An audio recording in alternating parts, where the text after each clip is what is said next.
What a beautiful day it is to be back on the air again. It's Monday and we're saying good morning, Niger, or good morning, Nigeria, and good morning, Africa. Like we rightly said, whenever you wake up after the weekend and you're back, it's always good to start your brand new week with the trio on Breakfast Central. The Avengers. Yeah, I mean, yeah. The Avengers of Nigerian media. I want to believe so. What are you Avengers? I've always said that it's not Avengers, it's Avengers. Anyway, welcome to Breakfast Central. I'm Joe Hansen. And I am Olive Emodi, welcoming you after a long weekend of AMVCA fashion and wins. We're just very excited about how Nigerian fashion designers are really breaking borders and boundaries. And we'll be talking about that shortly. Thank you and welcome to the show once again. I am Olive Emodi. Yeah, and I'm Binga Brewer. You can see me in my black and white. It signifies my love for Newcastle United. We're currently 1 point behind Arsenal after destroying Chelsea yesterday. And what a season we're having. Carabao Cup winners, and we're inches away from securing a top 2 finish. Imagine the season we've had. Eddie Howe deserves his flowers. Sip as much coffee as you want to, because you will need it.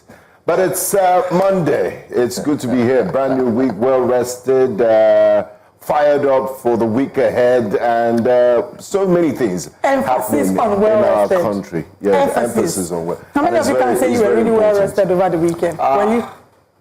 Well, for me, it was in between. It wasn't. But you look smooth. well rested. This is the first weekend I can stay with my full chest. Wow. And I was well rested. Ask me what I did. What did you do? I locked myself in the hotel. Friday, Saturday, Sunday. I did not step outside. Wow. I was enjoying my life. Me and Wike Son, we are together on this luxurious, ostentatious living. Are you saying that you met him?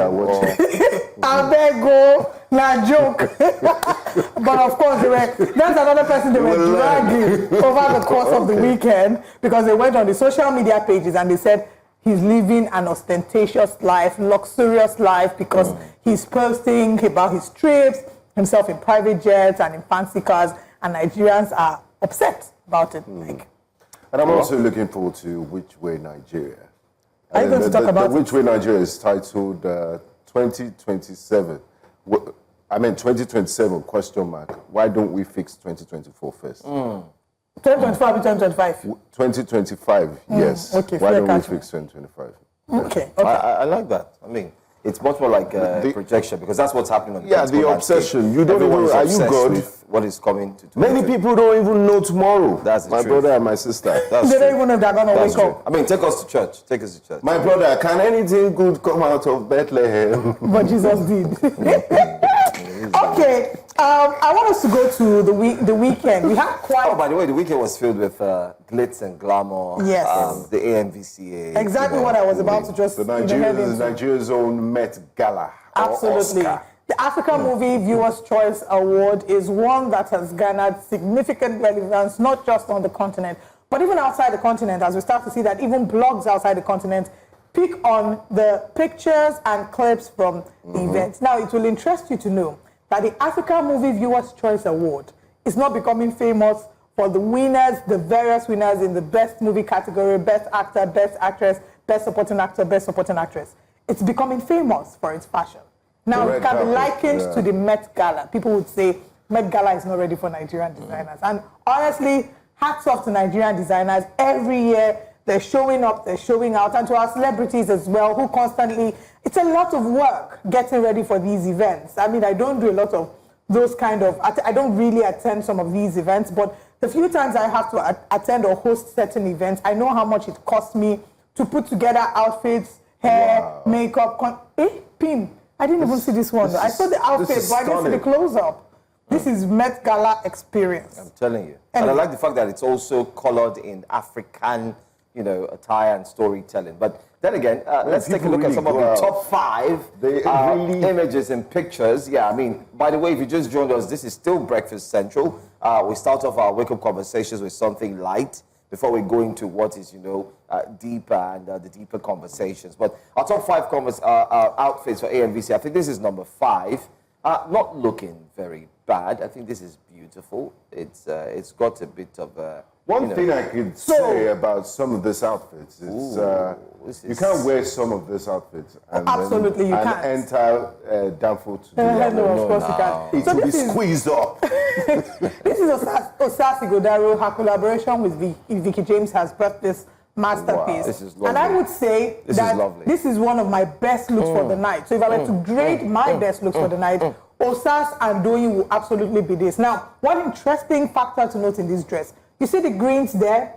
Yes, it looks like Mother Earth is an ode to Mother Nature, but that green was made from bath towels. So it was a bath towel that was used to make the green in those dresses. But away from Osas's dress, Doyin's dress is another absolutely delightful Who's dress. Doyin? Doyin was she's a reality star. She also has her own podcast. She looked like a tree. I hope they'll show it. I'm hoping that our producers have the picture to show. And what's this tree say? Even Osas had some tree. Yeah, so it's like an ode to Mother Nature, you know, giving credit and credence to the reminds me earth. of I Am Groot.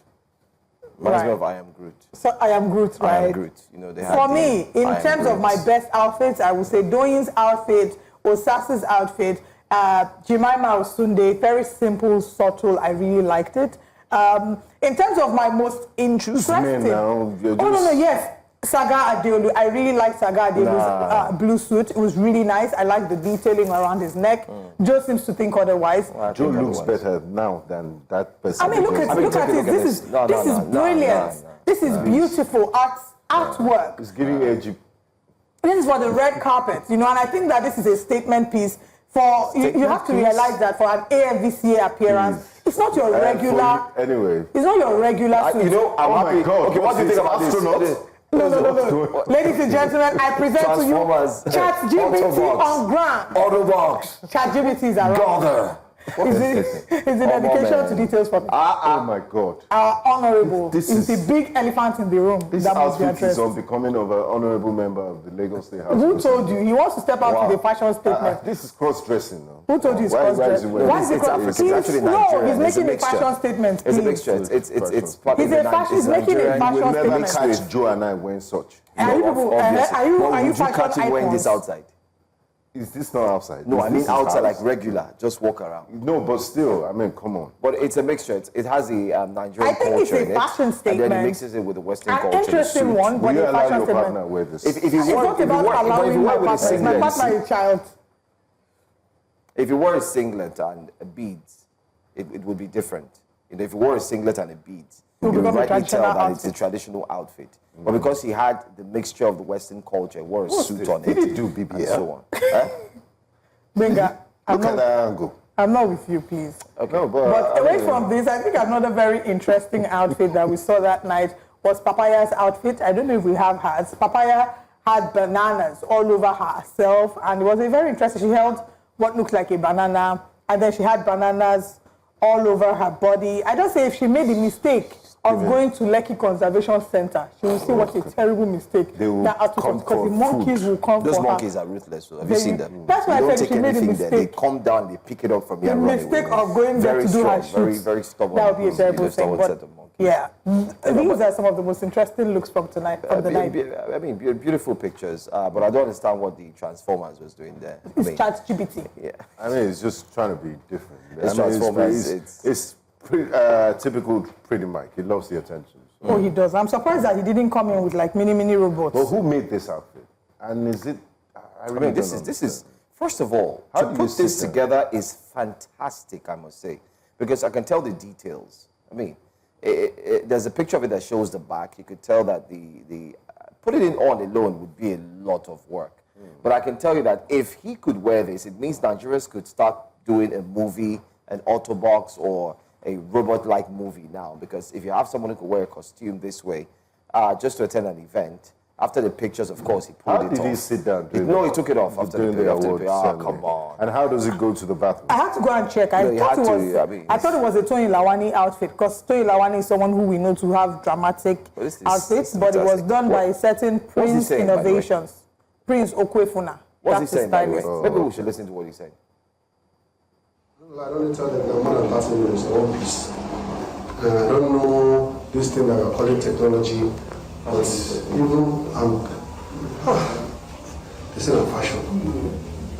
But with no plan the part where I think now for me to be able to take a lick and go all this thing, is this what we go through? It's, you know, it's not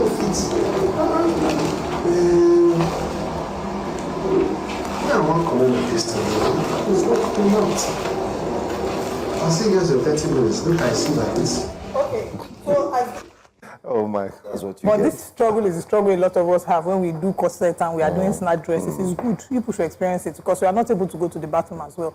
All of us go suffer. But jokes apart, as interesting as I found that outfit, as much as we made a joke about it and called it ChatGPT, I feel like if we had to give certain awards in certain categories to maybe tech meets fashion or tech meets art, right? Pretty Mike would have won that in the sense that he actually does look like a robot or ChatGPT or...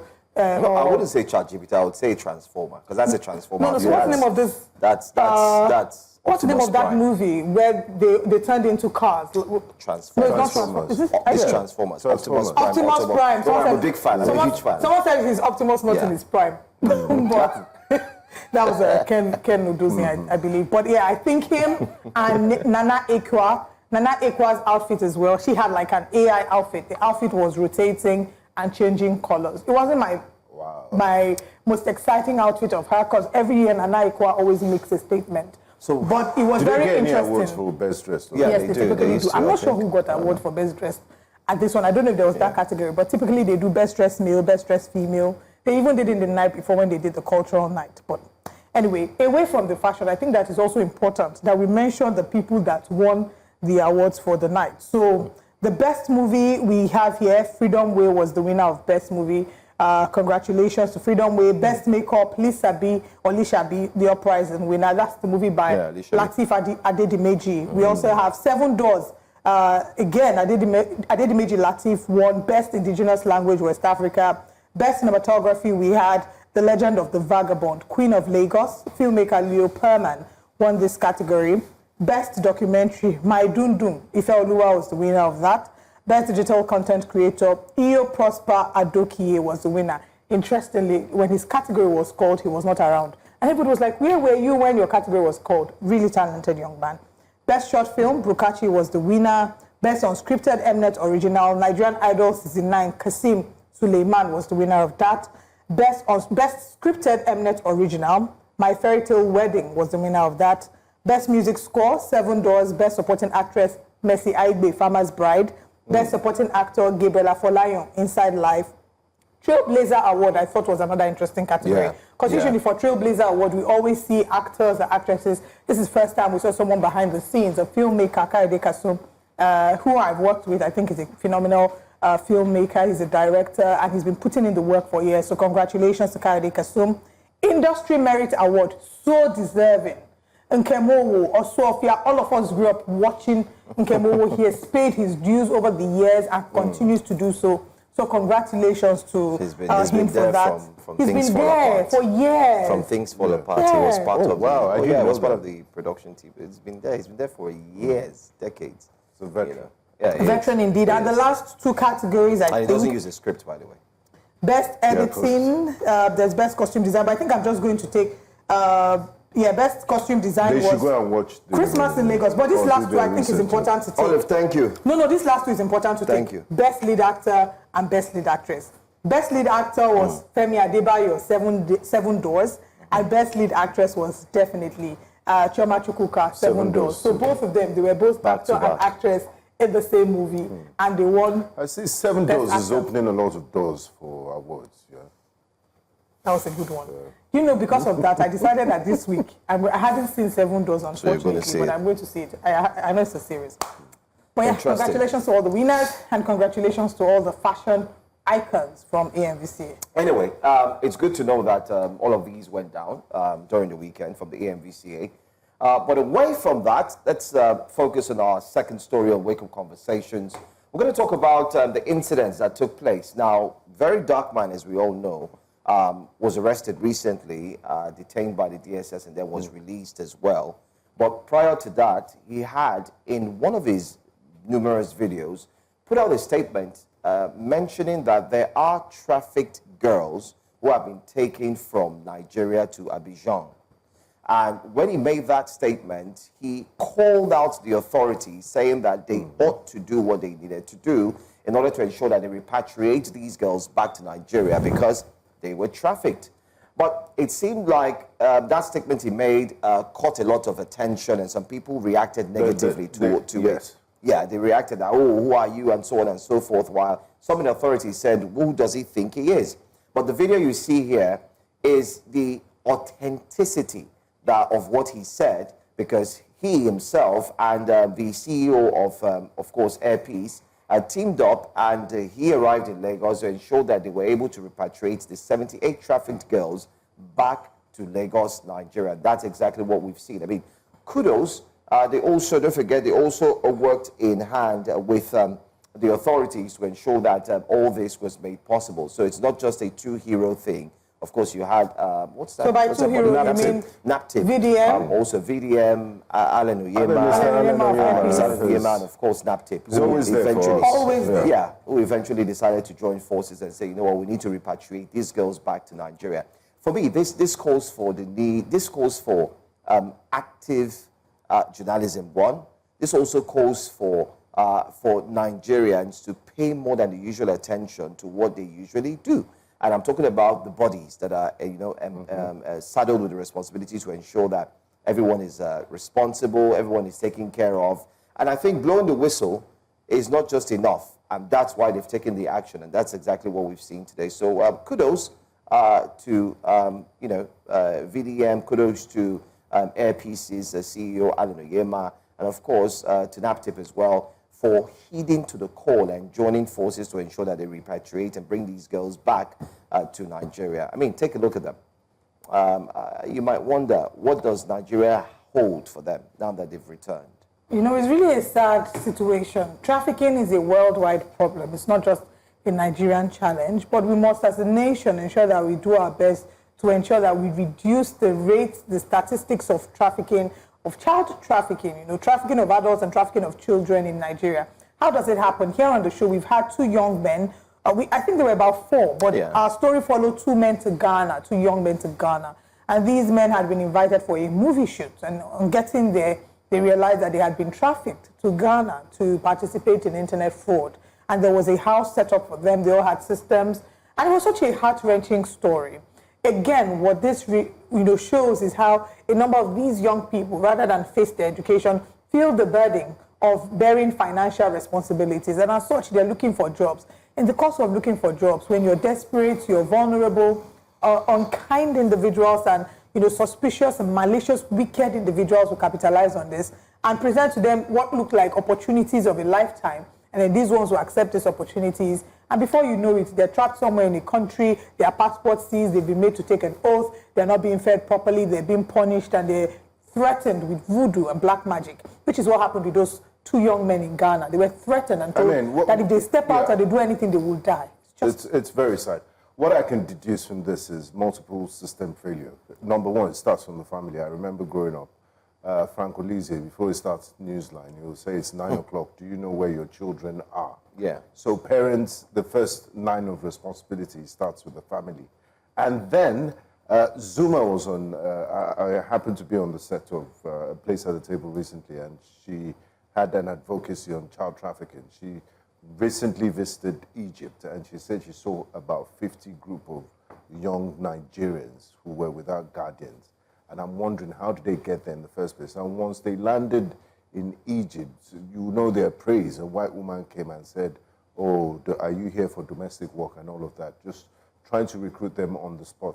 And it raises a lot of issues. How did they go through the airports? There was immigration. There's meant to be a NAPTIP desk on every exit point in Nigeria. Absolutely. If you see a group of young people, you ask them, even adults, don't they ask you questions? Yeah. Let alone, it's a big red flag to see a group of young people traveling unaccompanied. Then you know there's something wrong. But according to the grapevine, monies might have exchanged hands. They know who's on duty. Exactly, to look the other way. So it's sad that VDM and Mr. Alan Oyema had to do this. And it's a recurring theme. So we need to really deal with it decisively. We know these problems are there. The problem is people that are taking bribes, people that basically, not doing their jobs. Right. I mean, I'm glad you've highlighted some of the key areas where the burden lies, of course, with the parents who have to look after their children, with the society. So in terms of the officials, NAPTIP, but beyond, the air travel, we also know that some of them have to go through the deserts, our land borders, our waterways, because some of them we still keep having, thankfully we haven't had a lot of that in recent time, videos of people who are collapsing into the Mediterranean or collapsing into one ocean or the other because it's an overloaded boat that all of them are trying to transport themselves through. But another area to consider is our government.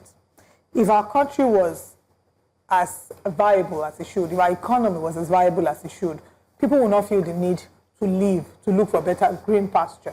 They will not feel the need. Because the truth is, yes, some of them were deceived, but the reason why a number of them were deceived is because the quality of life that they have back home. And a sense of hopelessness. Yes.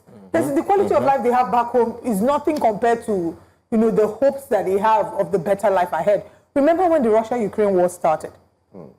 There were calls then for some Nigerians to come back. People were saying they will not come back. They would rather stay there than come back home, because what are they coming back home to meet?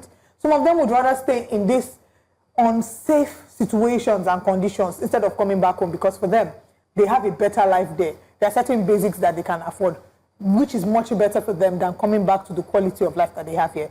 So again, if we fix the quality of life that we have here, we'll not see a number of them trying to escape. And people like Kemi Badenoch will not be making videos and threatening that they will, threatening that they will deport people back to their country. Yeah. Let's build our country. Our country is a home, not a hotel. On that. We need a whole breakfast central, 3 hours to analyze our issue. No, I don't think so. You know why? Because I think we're giving her too much attention. I think that at this point it seems like she might start to revel revel in the attention, and we don't really care. It's just, again, revealing of the fact that when people climb up, they want to pull down the ladder for others, and immigrants stopping the road for other immigrants. It's how people will see. She will tell you that she has the right to protect her country. She had become a citizen way back before.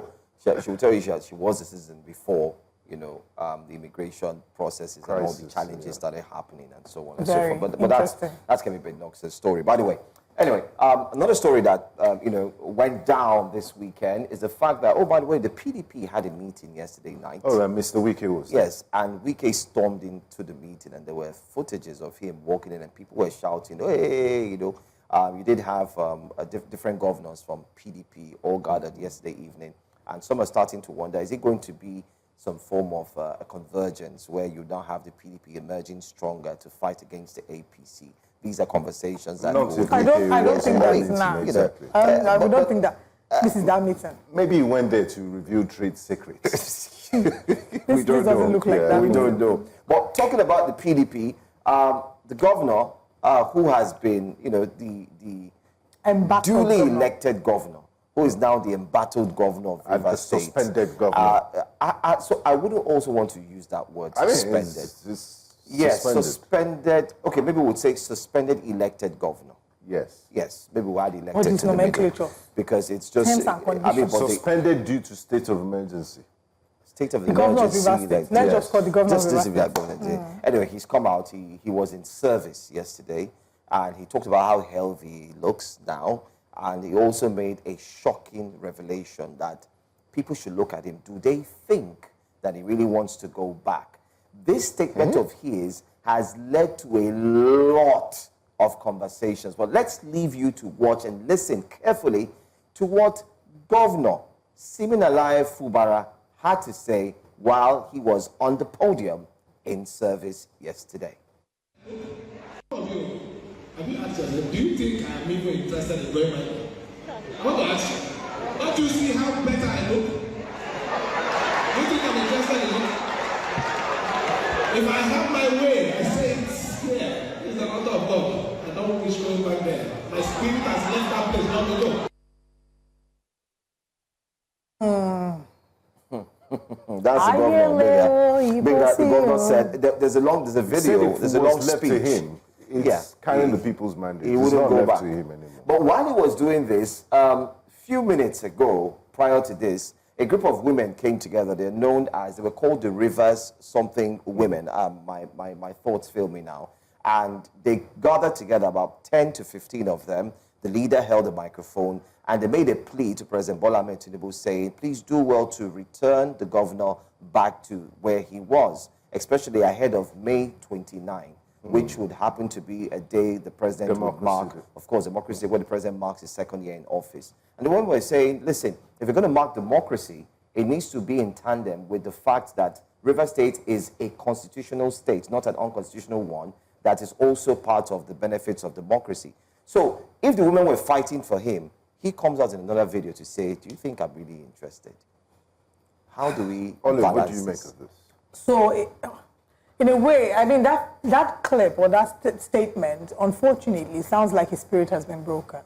It sounds like he has been defeated. And if you are fighting a battle, the first place you don't want to lose the battle is in your mind. Because when you lose it in your mind, you already have lost it in the physical realm. There are people who are fighting for Governor Siminalayi Fubara, people who believe in his administration, men, women. We've had a number of them on this show. When we went into the streets of Rivers State with our correspondents during the state of emergency, the people of Rivers State were fighting for their governor. How do they fight for a governor who is no longer willing to fight? I want to hope that that's a statement that was made in passing and he can address the people. Yeah, but he also, I don't think it was made in passing. He also reiterated the fact that, look, I'm making this on the altar of God in church. So it was damn serious about what he said. See, when you want to go into a fight like this, from the moment he knew he was going to, quote unquote, bite certain fingers, he should have been willing to fight to the death. And I'm using that word literally, figuratively, not literally. I don't mean dying in real life. But like, if you don't start a fight with certain people without being ready for whatever consequence it might bring. So a fight to the finish, he should have been ready. But what could he have seen during this period of this hiatus? I don't think it's just this hiatus. I don't think it's just this break. I think even the fact that the state of emergency happened was enough to, in a way, break his spirit. I don't know that he saw the state of emergency coming. And it felt like since Governor Siminalayi Fubara got into office, it's been battle upon battle, fight upon fight. He hasn't actually had time to be the people's governor and work on the mandates that was given to him and implement the policies for his administration. It feels like he's constantly been playing a game of chess where he's having to protect the queen. It's been quite a journey for him. I can empathize with him, but then again, he should realize it's not just his fight. There are people who voted him in, and they support their mandates. Imagine how hard it will be for them to throw their weight behind somebody who's no longer willing to fight. My advice for him, I mean, since he's in charge, is to pray, because prayer is the master key. Prayers answer it all. That's all. And prayer opens all doors. Yes.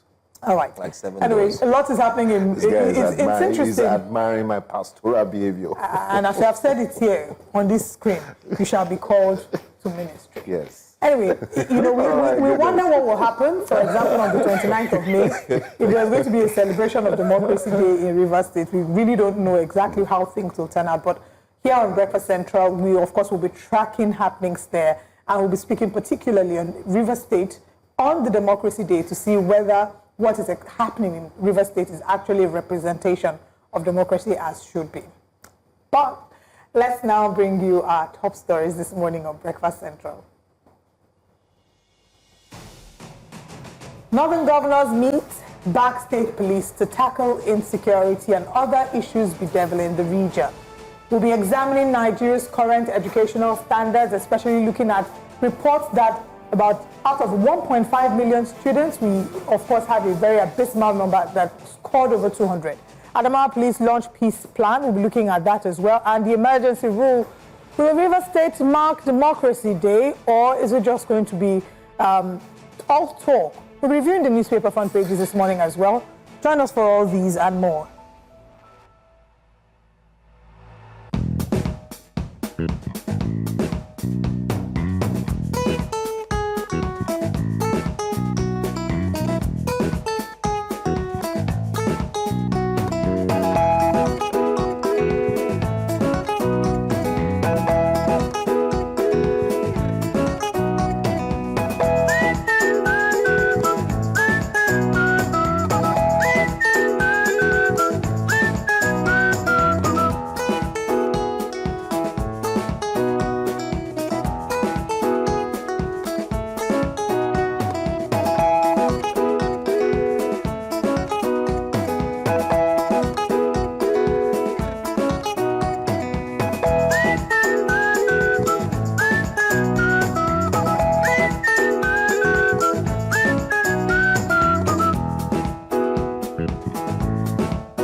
difference as a journalist, because when you speak to the situation or the people affected, that's when you get the full story.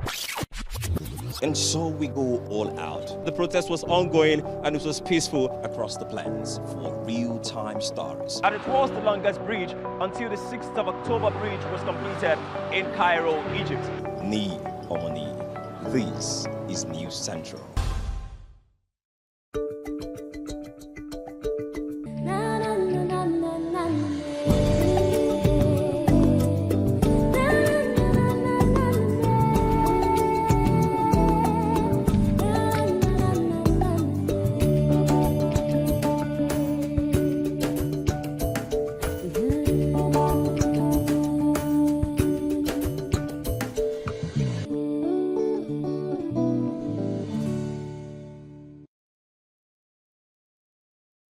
It's not just news to us, it's our voice and our story.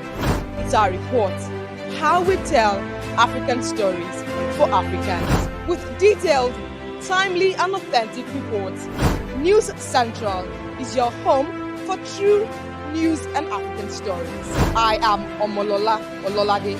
This is News Central.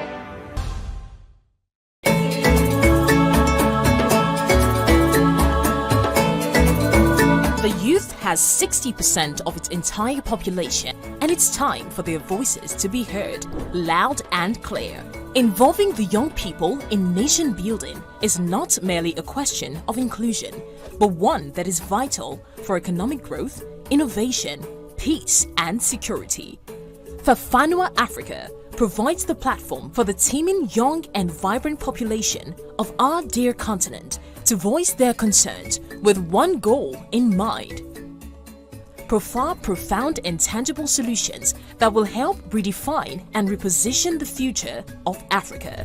Join us every Friday at 2 p.m. West African Time, 4 p.m. East African Time, and 3 p.m. Central African Time on News Central TV. Fafanua Africa, redefining Africa. Direct response to live happenings. Factual content as truthful reporting is at the heart of our responsibility. This is the site of where the building collapse happened at about 4-5 yesterday evening. I am Bettina Nwili. This is News Central. Every day, maritime operations connect the world, transporting goods and fueling economies. Currently valued at about $25 billion, Africa's maritime industry and its connected sectors could be worth $50 to $80 billion in just a few years. But the industry must face its challenges, and that is where Maritime Radar comes in. At the heart of Maritime Radar is the focus on preserving Africa's waterways and marine economy for generations to come, while also building the continent's prosperity. Industry news, exclusive interviews, and News Central's unique storytelling sets the pace to bring to the fore investment opportunities in marine tourism and the blue economy, aquaculture, marine transportation, security, and much more. Navigate Africa's waterways and ride the waves with us.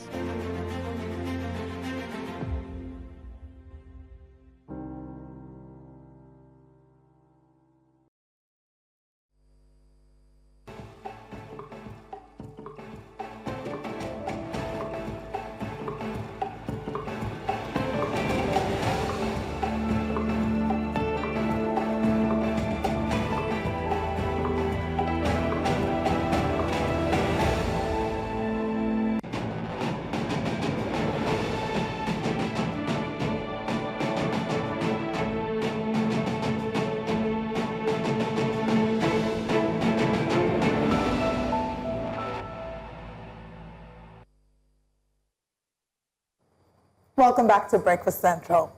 Now, imagine a brilliant young student spending months burning the midnight oil, determined to ace the UTME, I beg your pardon.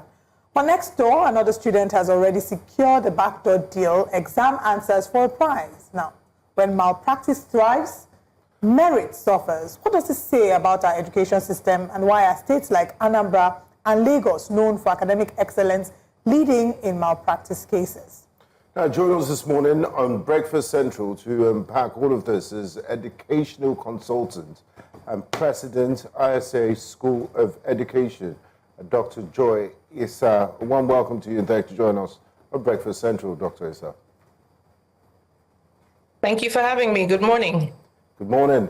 Now, JAM records show a sharp increase in malpractices surge. What do you think is fueling this? Well, part of it is really the fact that we don't have enough universities for the population of children in the first place. So that's already a barrier to entry. And culturally, we have a challenge with our children going to polytechnics and monotechnics. Everybody has to go to a university, whether they're academically strong or otherwise. And so you have people struggling for the few spaces, trying to do everything that they can, even in spaces where literacy levels are so low. I mean, in some of the eastern states, we have literacy levels as low as 14%, and they're supposed to take the same assessment as those children that are thriving in states where you have literacy levels up to 78, 90%. So that disparity in the foundation of education is already a problem. That is, part of what is contributing to the malpractice. The children are not, let's just say they're not literate enough to even succeed in that exam. And I dare say that instead of focusing on remediating the literacy levels, we're doing other things with our curriculum. So that's the first thing I'd like to say. Obviously, you change exam procedures. You say, okay, everyone's going on the computer now. And Joy in some village school somewhere has never used a computer. So of course she's going to struggle. Of course they're going to ask somebody, please, what should I press? What should I do? We're creating room. We're opening up opportunities for our children to fail, unfortunately, or try and succeed the negative way. Let's just put it that way. All right. And now, thank you for setting the record for why we're seeing the mass increase in malpractices. But let's talk again about failure. The reports are showing that as of 2025, we had 75% of students who applied or registered for JAM scoring lower than 200%, 200, which is the cutoff. I remember my cutoff from over a decade ago. I had over 269, if I remember correctly. But now we can barely see that. What can we attribute these causes to? Taking note of the fact that this isn't just the first time. Last year, we saw 76%. Now it's 75%. So what are the causes? Why do we keep having children struggling? Do we maybe need to adjust what the cutoff is? Or is there multiple challenges? Are there multiple challenges across different sectors? Oh, absolutely. Like I said before, you can't have children who can barely read pass an exam that they're required to read, not just to read and recall information, but they're required to process, to analyze, and to apply their learning in different contexts. The JAM exam, if we remember a few years ago, the minister said they've moved it from just being knowledge heavy to getting the children to reason, to analyze. How much of that reasoning and analysis is happening in our secondary schools? If you go to the average public secondary school, the teachers write the notes on the board, the children copy the notes, there's hardly any conversation, there's hardly any processing or application. So our schools are functioning at the lower levels of cognition. Just what do you remember, what do you understand? Two lowest levels. The higher levels or higher order thinking involves creating new materials, doing some synthesis, doing the big work. If I break it down and say, remember in secondary school or in WAEC or those, you remember those questions that they will ask you, okay, so explain what is the reason for this and why? A lot of us didn't like answering the and why questions because it meant we had to explain an opinion that we had deep understanding of. When all I did was copy the notes off the board and put in my notebook, and I'm not good at cramming, how am I supposed to succeed? So that's level one. Level two, you introduce digital competencies into the mix. So my literacy level is low, my digital competency level is low, and I'm supposed to pass this exam miraculously. Like, you know, earlier I had the conversation, you know, the governor should pray. Well, sometimes I think, I'm a Christian, right? I'm a practicing Christian, but sometimes I think in this country, we kind of abdicate our civic responsibility and expect God to just come and miraculously go, whoosh, we've all passed. We have to read. We have to understand. Our teachers have to be present to teach us. So when the foundation is faulty, the background is faulty, what are our children supposed to do? We're setting them up to fail. We're setting them up to fail. This happens every year, and every year parents will talk. And the one factor that has not changed is the way we are teaching these children, the way we are helping them gain the levels of understanding they need to be able to pass that exam independently. We have not adjusted instructional strategies. We have not adjusted the content of teacher training. We haven't done any of that.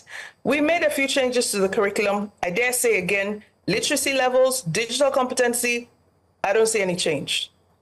You know, so when the parents are surprised, you know, when civil society is surprised, those of us in academia are not surprised. Like the JAMB Registrar says, we're not surprised because this is a true reflection of what is going on in our country. And until the people in the corridors of power who know themselves, until they decide that Nigeria cannot continue to function at lower levels, we may come here again next year and say the same thing. After all, the average for the last 5 years is actually 79%. So this year was slightly better, but again, we cannot continue to perpetuate this and keep talking about it. The people responsible must take responsibility for it. The people, the leaders in the Ministry of Education, what is happening to our school curricula? What can we do differently? We know what we can do differently. Can we improve instructional strategies? Can these children even have the books? When children are hungry, I mean, you know, I've taught for many years, right? I've been in education 31 years now. There's nothing worse than teaching a hungry child. I'm telling you, you just see that film over their eyes. They're not internalizing anything. So some teachers will buy bread, will buy biscuit, you know, will buy this just to help so that the children are even present.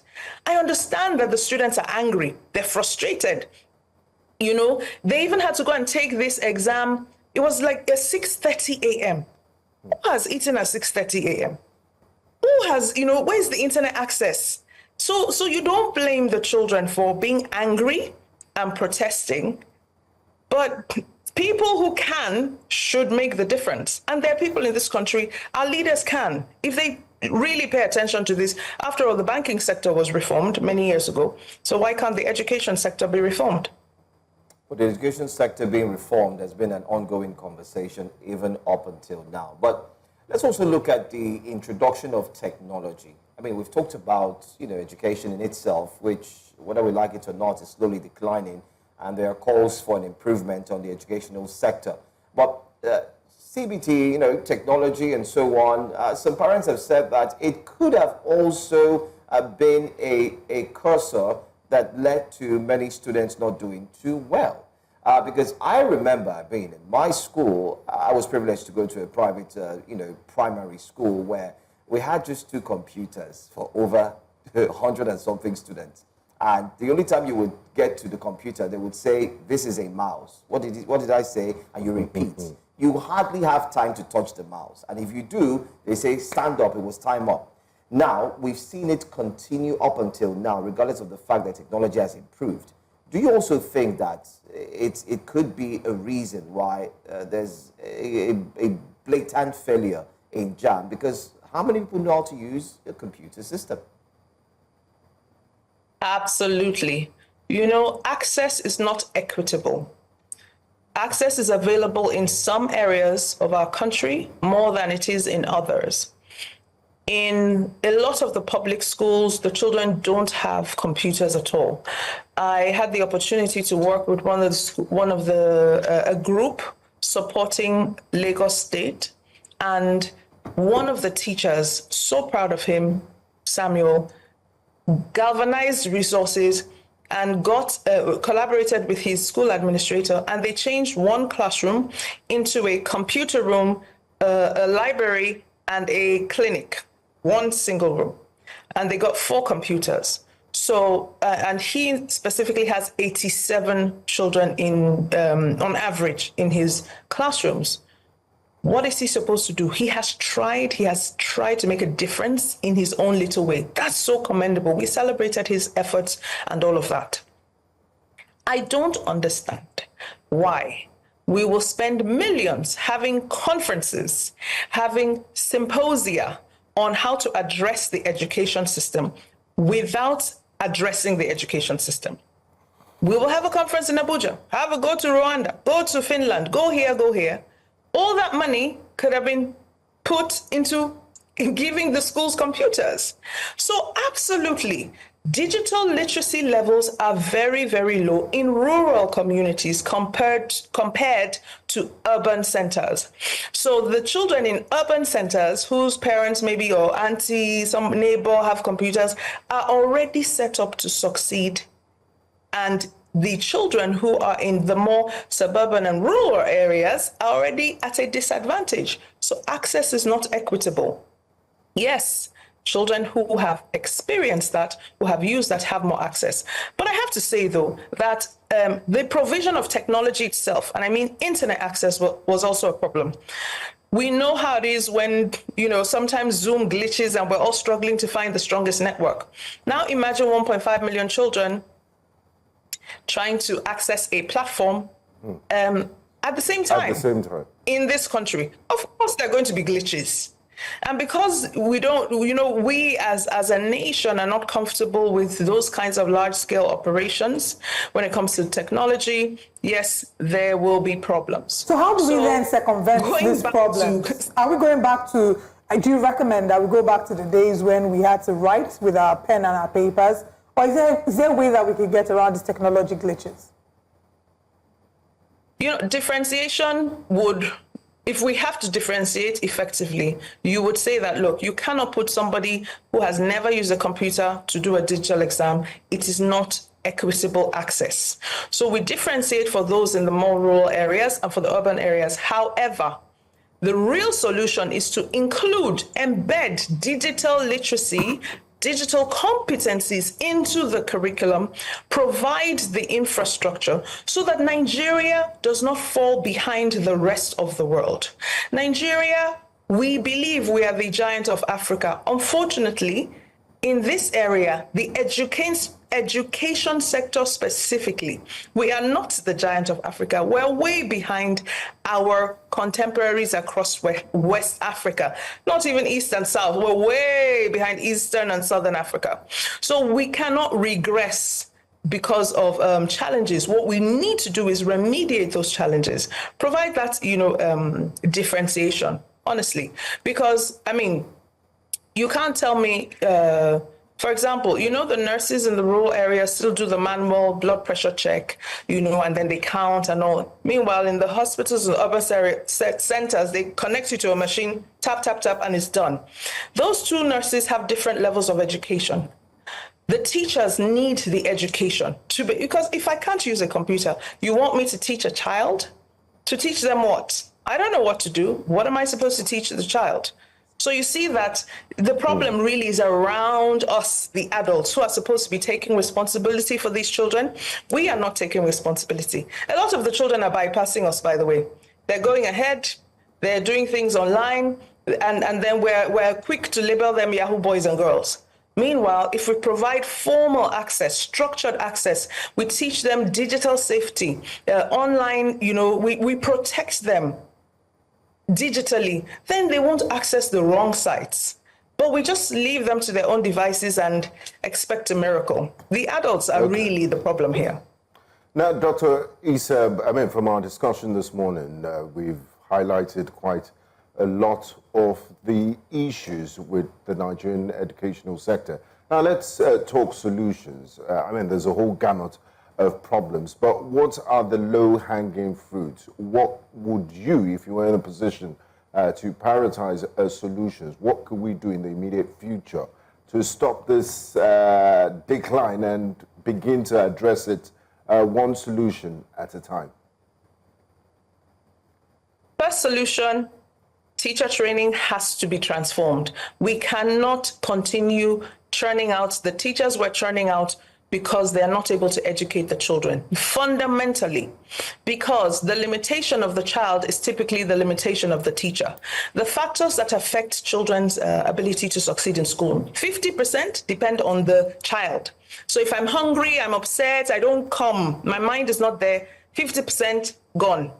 Then the next most important factor is the teacher, 30%. If the teacher is not present, the teacher is not kind, the teacher is not interested, the teacher is not competent, 30% gone.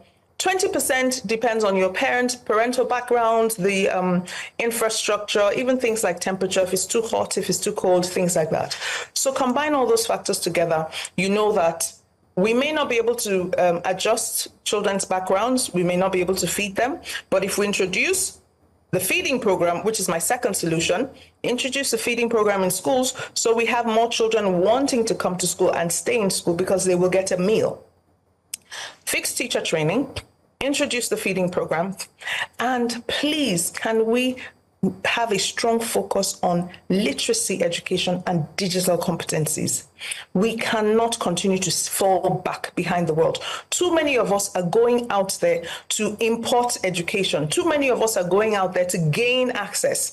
We have so many foreign certifications because the quality of that quality is not available. My final solution, public-private partnership. Please, can the private universities all set up a department for education? I appeal, I beg, because if you check them out, because education is not as lucrative, most of them do not have a department for education. So if this University of Science and Technology just have a faculty of science education, department for medicals, so that you raise teachers, competent people who can support children with STEM education, digital competencies, etc. If every private university opens up that department for education, then we can improve the quality being churned out. Last one is my controversial one, and you will forgive me for this one. You see that NCE certification, in my humble opinion, we have upgraded as a nation beyond that. Why are we still churning out NCEs? We have over 200 of them, privately owned, and somebody does not pass English or maths in JAM, for example. They can't get into a university. Oh, go and do NCE, maths education, geography education, PhD. Then that's the person that's coming to teach your child and my child, or my grandchildren now, because my children are adults.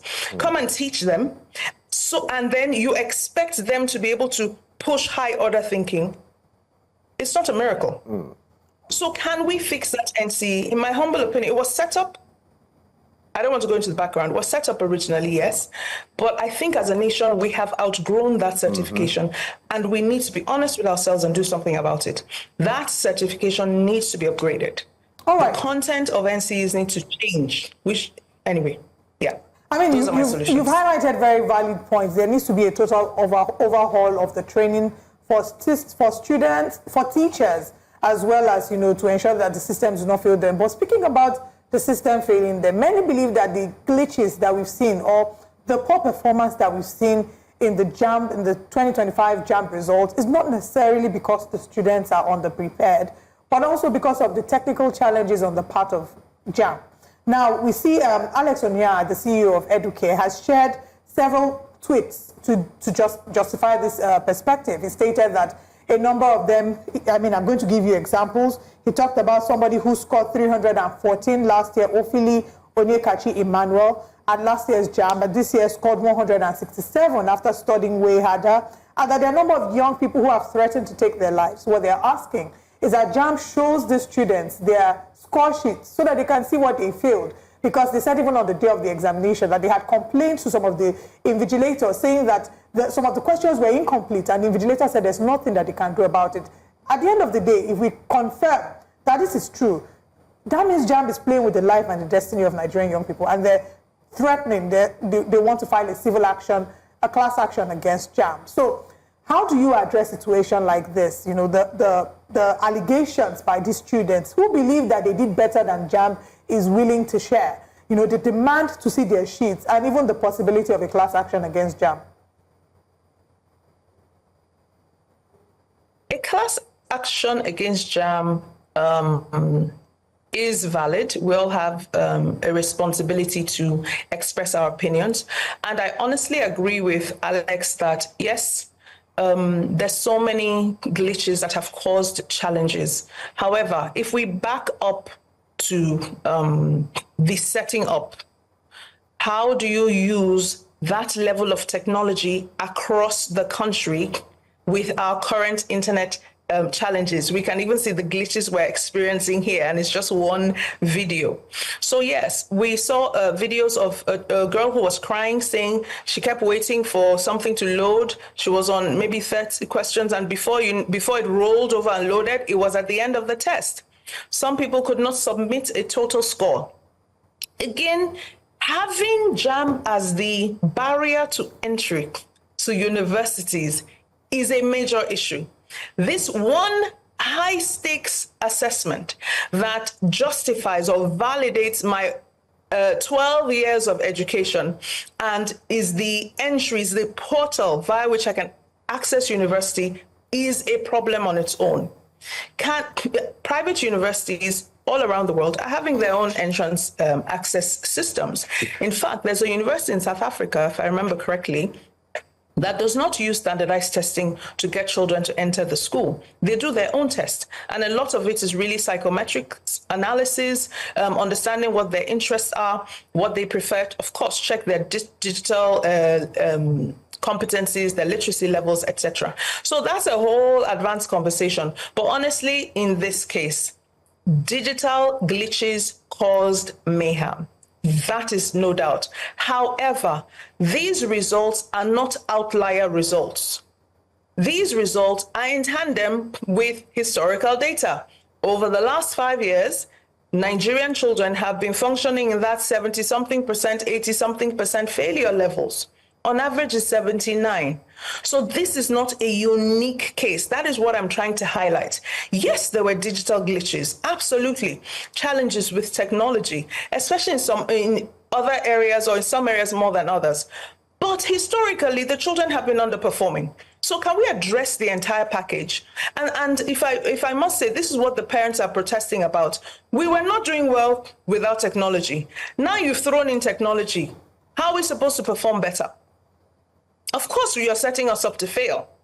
It's like, a setup, as the young people say. So how to reverse this system is really going to be a challenge, almost like a COVID situation, because if you now nullify all the results, what happens to the children who have now hit their scores to be able to get into university? What happens to those ones if you annul all the results? Are you going to rerun the tests, as I think they should? Rerun the test in certain centers, rerun the entire thing. But you know that to rerun that test, they have to set a brand new set of questions, because people have seen the questions already. Brand new set of questions, set them up online and all of that. And you know how we are with change in this country, it's going to take a long time. So I don't know that our leaders in the ministry, the registrar and his team have that, manpower, courage to be able to rerun the tests. Give children the opportunity to succeed. It will be fantastic. What we're saying is, our leaders in power, please can you do something about this? Please can you address the situation with concrete solutions like we've suggested? Rerun the test, reset the exams. In the areas where there were challenges, you could have had paper versions that could have been uploaded, because it's the same test. It was just put online. So it could have been printed. Paper versions could have been printed as backup, and that could have been shared. There are other ways to mitigate this situation, as opposed to just saying, everybody go online and, people are stuck. Well, let's also look at the public and private schools. These days, I remember in the past as well, many would always allude to the public schools, especially the government-owned schools, as one of the best, especially doing well when it comes to, examinations like JAM, WAEC, SSC, you name them. But these days, it's starting to look like it's quite different. The private schools seem to take the lead. However, what's your take on that? And secondly, the president approved 3.5 trillion naira to better the educational sector. When do you think Nigerians and educationists like yourself will start to feel the impact of that 3.5 trillion naira? Would it be anytime soon? I'm trying not to chuckle because I doubt that it will be anytime soon. And we are not, I speak for myself and some of my colleagues who are, let's say, education activists. We're not necessarily keen on seeing the money. We just want action. Again, that money should not be deployed to sending people on conferences to go and observe what educators are doing across the world. It should be deployed to rolling out practical solutions. Put the computers in the schools. Provide training to the teachers in the schools so that where they are, they're able to use their limited resources to deliver the curriculum. We cannot just, the things cannot be done in silos, right? Intervention, because there's so many challenges, the interventions have to happen simultaneously. If I go back to what you said about the public schools and the private schools, so there's a school I'm working with now, and, you know, again, one of these private schools, as people call it, one of the British schools coming into Nigeria. And some people have said, oh, all these people are coming to colonize us in education. And I said, no, this is not a form of neocolonialism. This is a response to the fact that Nigerians are the biggest educational import. And because of exchange rates and all, Nigerians are not able to go. The schools are coming here. So if Nigerians, our brain is attractive to some people, what are we doing? What is the government doing for us as a nation? Invest in our system so we don't have to go and pay millions and millions or thousands and thousands to external players in the game. That disparity is getting wider. Those who know and can, and those who don't know and can't, that disparity is getting wider. And that is the disparity that the private sector has begun to mitigate. And so you have in Lagos State, for example, over 20,000 private schools, and they're functional. The Office of Quality Assurance visits, you know, to ensure standards and things like that. By the way, these are the registered ones. We're not talking about the schools that just pop up. So without the private schools, we will not even be able to educate our populace. My appeal, again, is for multinationals, more of these bigger schools to adopt, to support the public schools with infrastructure, with all that wonderful training they give their teachers in-house. Can we share? Because it's not enough to just have a few Nigerians well-trained. Over 50% of our nation is under age 18. We need that populace educated. We need us to be strong. We need us to know what we're doing to chart the course of a good future. That public-private partnership will improve the education infrastructure, if you will, because I don't think government can do it alone. 3.5 billion, in my opinion, is a joke. What are we going to spend that on? Only teacher training, or only computers, or only buildings, or only, what exactly are we going to spend that on? Other countries are spending up to, I think the UN recommends up to 26% or so of the national budget on education. Ours is about 8%. We're not ready, honestly. And it's quite sad for people like me, and what we encourage everybody who can, do what you can in your sphere of influence. Make a difference to that one child, make a difference to that one school, one teacher, but please and please, can we partner? Can we collaborate more so that we have more children empowered, more people strengthened, you know, to make a difference? We can't keep complaining about the problems without implementing solutions one at a time. Dr. Joy Issa, thank you for your time with us this morning and exploring the various means by which we can correct the ills in Nigeria's education sector. I think our primary expectation now will be to see a response from JAMB regarding the discrepancies in the results. And then, like you suggested, giving these students a chance to rewrite the exams, you know, in the places where there were discrepancies. Over 8,000 results as evidence, or 8,000 people coming out to complain. There has to be something that should be done about that. Thank you for your time with us this morning. Absolutely. Thank you so much for having me. Thank you for joining us. I really do think that was an important conversation to have. And as a student myself, or back in the day, I can imagine how I would have felt if, knowing that I put in my best foot, and the results come out, it's showing something else. The system, we can't fail our young people like that. Discussing Nigeria is just this is one very important sector of life. I mean, it determines your life, literally, especially the foundational years. Imagine missing it from the beginning, and we're not paying enough attention. And one of the reasons why there's insecurity, unemployment, it's all comes back to education. Absolutely. So I hope those in authority are not just paying lip service, and it's not just throwing money at a problem. It's making sure and following up that you get the very best out of these policies. And what's I think that is also a multifaceted challenge, right? JAMB has its challenge, a very important challenge, because the exam cannot be CBT based, and we're hearing that there's students who've never had access to a computer. That's not equity. You know, it's not fair, because you're already giving them a disadvantage. It's really a license to fail. Talking about the malpractice bit, malpractice has been a challenge for how long? You know, for as long as we've known. Even with WAEC and NECO back in the day, I don't know if you remember Yellow Paper, how they would say that certain people are getting questions and answers before the exam. So I think also that's another area we need to look at in terms of parents. Back in the day, you know, those special centers, what was the meaning of special centers? I think a lot of parents didn't know better. And I'm hoping that the kind of conversations we're having are ensuring that they know that we need to do better. We cannot fail our children. But back to JAMB, we're expecting to see an answer from JAMB to know what the next steps are regarding these students. We cannot fail them. We can't fail them. But we're moving on from that conversation to Rivers State. There are lingering concerns about the state of democracy in Rivers State as Democracy Day edges closer. Women under the banner of Rivers Women Unite for SIM, a group at the forefront of the campaign for the restoration of democracy, are once again calling for restitution in Rivers State. News Central's Biola Festus has more in this report. It has been 7 weeks and Rivers State is still locked down in emergency rule. Voices have been raised and appeals have been made with hope that Mr. President will reconsider his decision.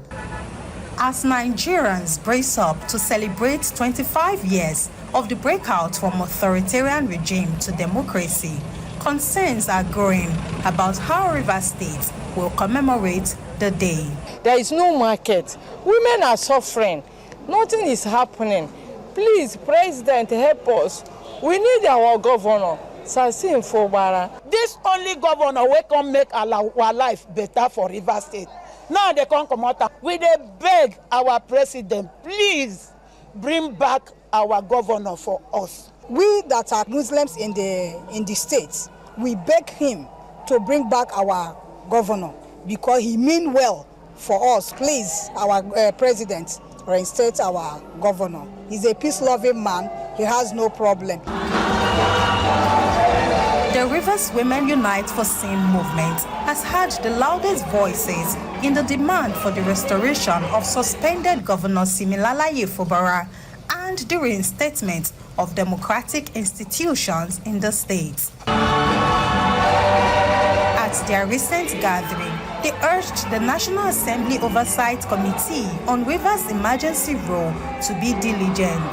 The emergency rule has hindered the deployment of resources for meaningful development. Mr. President, we Rivers women support the process of peace and reconciliation and urge the National Assembly Oversight Committees on the implementation of the emergency rule to engage with the relevant stakeholders on how to broker peace among the gladiators. We are appealing to His Excellency the President of Nigeria, Tinubu, to tamper justice with peace.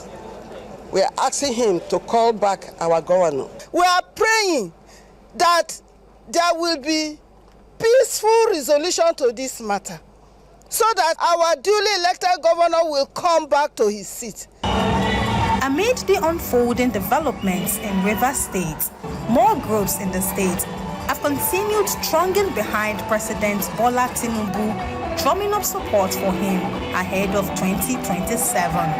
Only time will tell if Mr. President will reinstate Governor Fubara before the proposed 6 months. In Port Harcourt, the River State capital, for News Central, Biola Festus. Very interesting package there by Biola Festus. And you see the women coming together to speak to President Bola Ahmed Tinubu, telling him to return the governor back to his position. But the other point or aspect in this is that you can take a horse to the stream, like they say. Or you can force a horse. The proverbial, or you could say, the governor now is saying that, I mean, do you think I want to go back there? I don't look at me, I'm better. I don't think I want to go back there. So where do we keep the balance now? I think when you take the horse to the river, and if it's not drinking water, then maybe replace the water with juice. Maybe the horse can drink 1 or 2 juices. Okay. And let's move on to other matters. The recent announcement by the Abia State government to convert the site and structures of the state's new government house has been applauded by residents and indigents alike. The controversies surrounding the neglect of the site by Governor Alex Otti since assuming office in 2023 came to the fore last week. The Commissioner for Information in the state, OK Kanu, took some journalists on tour of the facility and elicited lots of concerns. News Central's Chinwe Ogere has more. Quite a lot of things are happening, and we just want to reassure Abians that this government will never misuse the resources of this state. So that's why we are converting this place to a 5-star hotel. We won't allow it to waste. The government will want a different international hospitality chain to run this one. It is no longer news that former Governor Okezie Ikpeazu, in the company of his colleagues, commissioned this project in the twilight of his administration. But to the amazement of the people of the state, Governor Alex Otti totally avoided the new site, raising questions to his reasons. Recently, Anambra State government unveiled the state's new government house, which might have instructed the decision by the Abia State government to completely jettison the new site.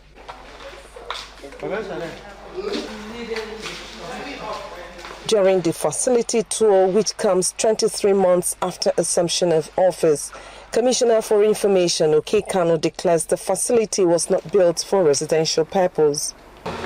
Most of what we saw out there were just halls, empty halls. Did anybody see any wardrobe in any of the floors? There were no wardrobes. So this one begins to wonder, the person and persons that designed this so-called government house, one begins to wonder what they had in mind when they designed this kind of government house and expected a governor to come and live in this kind of place. This place appears uninhabitable.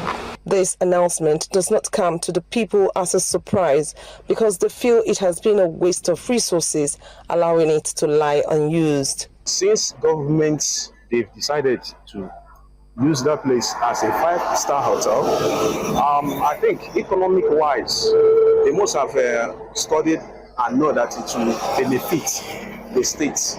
Assets that are not yielding profit or revenue to the state can also be converted to a revenue venture, so long as there is an alternative.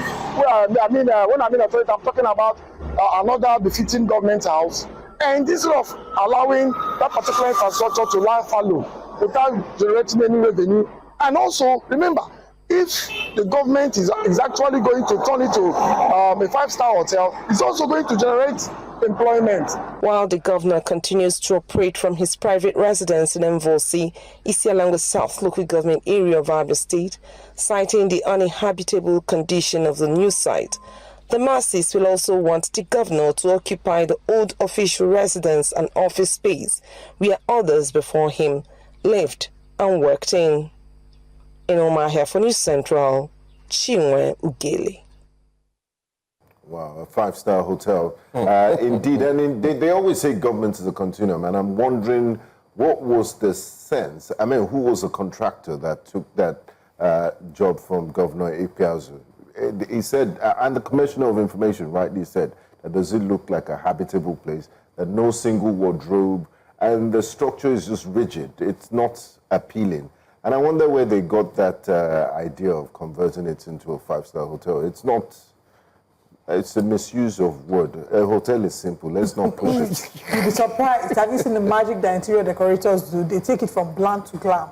But let's ask our hotel expert here. Yeah. I mean, what facilities the convener of hotel do we convener? Yes. Does a 5-star hotel need?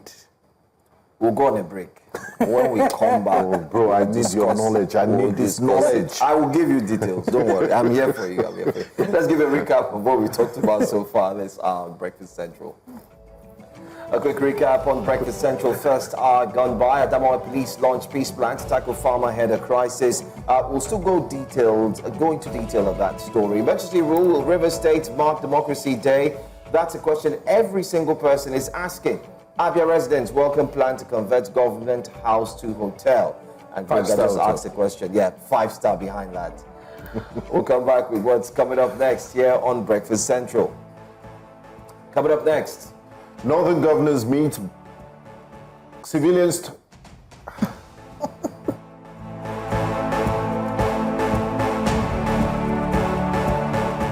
Civilians turn soldiers. Vigilantes fight Katsina bandits. Climate change Plateau State empowers women in agriculture. You stay with us. Breakfast Central continues shortly.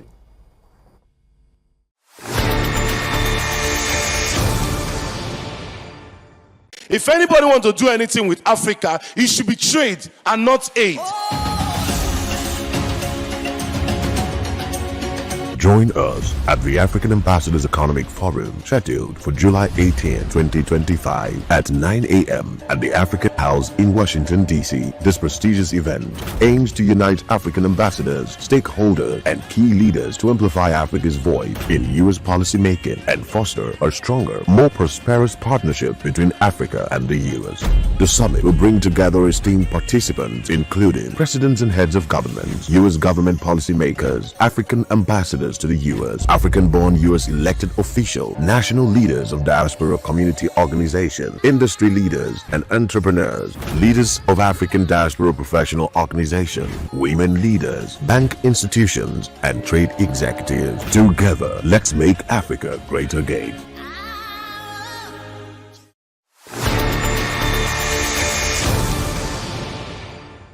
Direct response to live happenings. Factual content as truthful reporting is at the heart of our responsibility. This is the site of where the building collapse happened at about 4-5 yesterday evening. I am Bettina Onwili. This is News Central.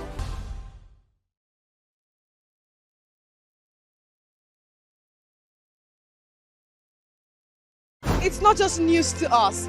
It's our voice and our story. It's our report. How we tell African stories for Africans. With detailed, timely and authentic reports. News Central is your home for true news and African stories. I am Omolola Ololade. This is News Central.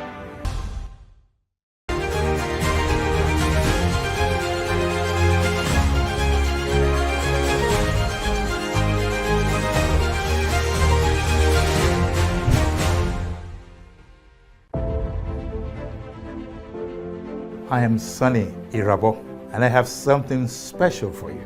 Join me every week for thought-provoking conversations with Africa's most influential leaders and change makers from diverse sectors. The solution to this is not about begging for food or giving food away. The solution is for Africa to have a bowl in hand, not to beg, but to put seed in those bowls and grow its own food. Together, we'll explore innovative solutions to the continent's most pressing challenges, from social commentary to politics, the economy, health, family, and lifestyle. We will connect the dots with exclusive interviews with those who are at the forefront of realizing the continent's potential. Expect fresh, interesting, and engaging interviews on the issues that not only matter to us, but that affect Africa and Africans. Sunny Irabo live on News Central.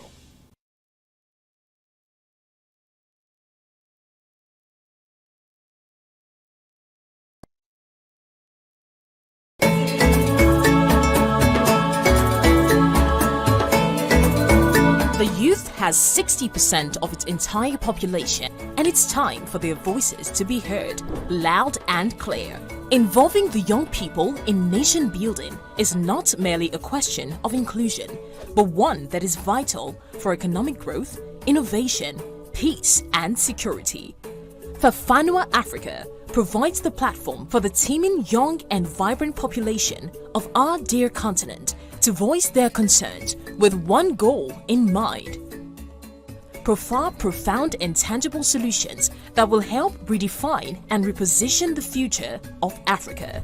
Join us every Friday at 2 p.m. West African Time, 4 p.m. East African Time, and 3 p.m. Central African Time on News Central TV. Fafanua Africa, redefining Africa.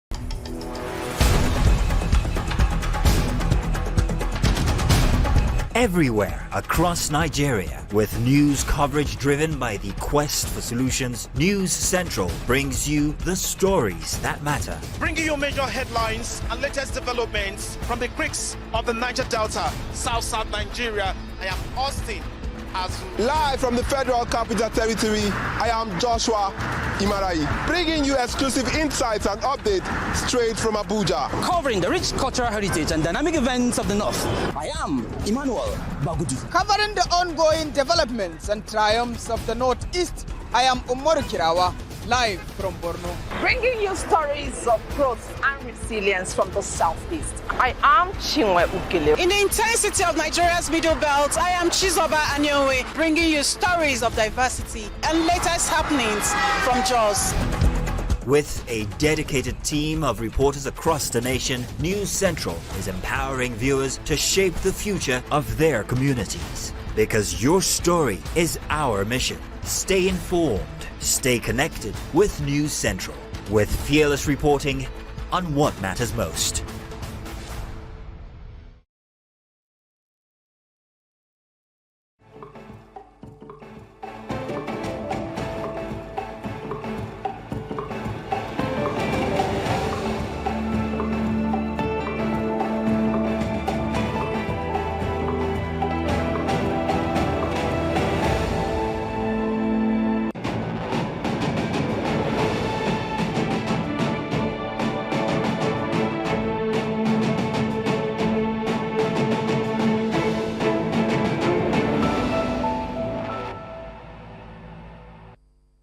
Welcome back to Breakfast Central. We'll be exploring a number of conversations today, but let's now head to the north, where in Katsina, many would argue that ordinary men have become unlikely soldiers. Farmers, traders, and fathers, now armed with little more than courage and weapons, stand as the last line of defense against bandits. But how did we get here? Why did they decide to join the vigilante? Jamil Mabai brings us the gripping story of survival, sacrifice, and a desperate plea for help. Sadiq Kodewa once sold fish for a living. Today, he carries a gun to survive and protect his loved ones. Like hundreds of others across Katsina State, he never wanted to be a vigilante, but banditry left him no choice. Sun shigo garinmu a ranar Laraba suka ɗauki matar wani yayanmu, suka ɗauki ɗan shi, suka ɗauki wata matar wani abokinmu, suka ɗauki sannan kuma suka ɗauki tsoho wani abokinmu. To daga wannan lokacin naga ya kamata ma in aje wace sana'a domin in zo in kare kaina, in kare iyalina, in kare haƙƙin mutanen garinmu, a mutanen al'umma ga Najeriya. This is the evolution of Katsina State vigilantes, from farmers and traders armed with den guns to a structured frontline force. Their greatest weapon, an intimate knowledge of the terrain, which even the most elite of Nigeria's security forces lacks. They know the terrain more than the security agents, and in most cases, they know these bandits and their informants more than the security agents. And the good advantage of these vigilantes, they know the terrain. each and every one of them. If you go to Bazari, the vigilantes that are there, they know every nook and corner of Bazari, and they know the hideouts of the bandits. They know their capacities. They know their identities. Their tactics are inspired by trauma and pain. Many of them have felt the biting reality of banditry. They have become victims in their ancestral homes. Abdul Rashid Osman joined after surviving 4 assassination attempts. Barayi sun mani riko kusan kashi 4 neman su kashe ni, Allah bai kashe ni ba. Shine ya jaza ƙara ƙarfin gwiwa ta in rike wannan aiki. Saida Gambo, once a critic, picked up a gun when bandits kidnapped his grandchild. Abin da ya ja hankali na ya shiga bidiranci a da ni nan in ka ganni in na ga dan banga a da wani lokacin kyamar shi nake.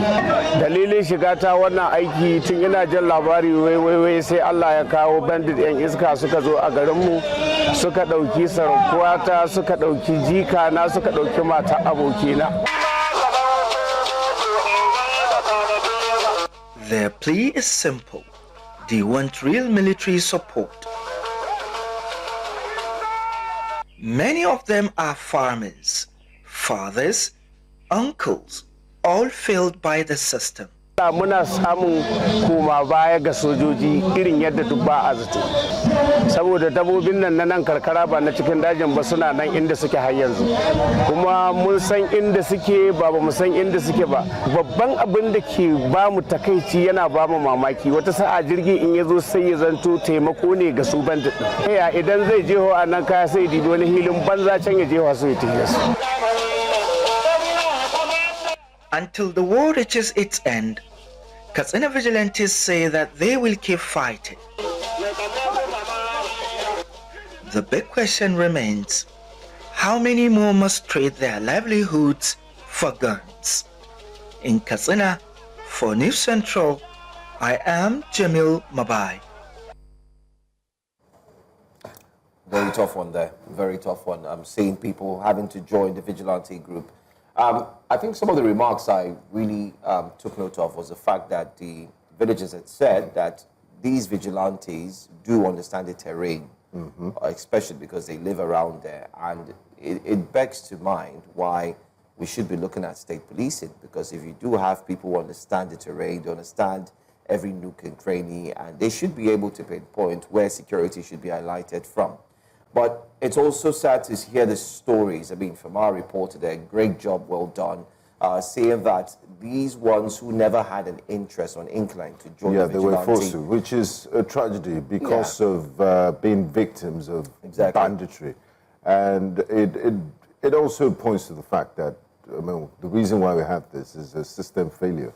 It's a failure for security agencies to nip the insurgency and banditry in the bud. If they've been able to do it, some of these vigilante volunteers would go about their daily lives, their farming, the things that we're doing in civilian life without having to abandon their daily work to join the volunteer vigilante force. It's very sad, but I hope in the future we deal with this issue of banditry once and for all. And in the interim, before the adoption of state policing, I feel the Nigerian police hierarchy should post, I mean, if you're doing your posting and assignments, you should post people that are native to some of these areas because they understand the topography, they have local intelligence. To their villages, it will really work for an enhanced and more effective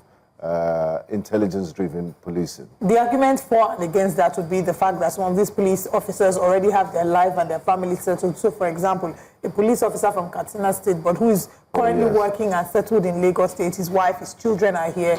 How do we then uproot them from what their current reality is and send them to Katsina? Okay, you could start from new sets of newly commissioned police officers. Yeah, that's one aspect. Yes. But another angle we can look at, whilst I strongly again believe that this brings back the conversation about state policing and community policing, we must also look at vigilante groups and how we can maybe equip, support and train these vigilante groups to ensure that they collaborate with already existing law enforcement to ensure that they guarantee security to the people. And this is not the first time. We've seen the Amoteku, Ebubeagu, the Civil Defense Corps, and the number of them, Hisba. However, the challenge would be that these vigilantes, there's a tendency to see a situation where there's abuse of power, extrajudicial arrest, like we've seen with Hisba. But if we maybe invested in these vigilante groups, trained them, equipped them, passed legislation to support them or to back them up,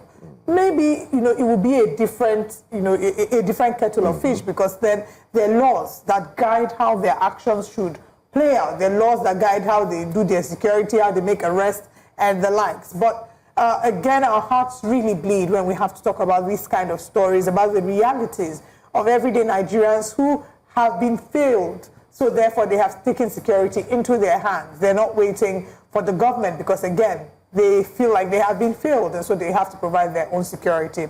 Our hearts really do go out to the people in Katsina. We hope that this is a situation that, this report brings to light the challenges in the insecurity sector, as well as the work that we need to do. But kudos to these men and women who have taken a situation into their hands. Reminds me of a quote that says, "Ask not what your country can do for you, but what you can do for your country." So well done to these men and women.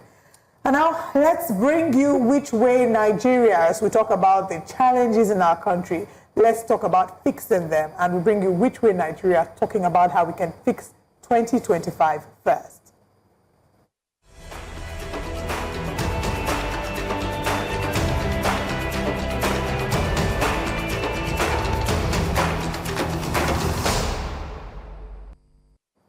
My people, we're barely 2 years into this administration, and suddenly all roads lead to 2027. Defections here, endorsements there, and billboards rising faster than food prices. Are we okay? Just last week, top politicians switched parties like they were changing jerseys at halftime. Some are already declaring for 2027 like it's next month. We haven't even fixed 2025. Meanwhile, real issues are choking us. Over 10 million Nigerians are out of school. 133 million Nigerians live in multi-dimensional poverty. No access to proper housing, healthcare, or even clean water. Inflation is over 23%. Food inflation above 24%. The price of a bag of rice is now a luxury. Insecurity is still a national pandemic. From Zamfara to Plateau to Kaduna to Imo, people are being kidnapped, killed, and displaced. But instead of solutions, we get photo ops and slogans.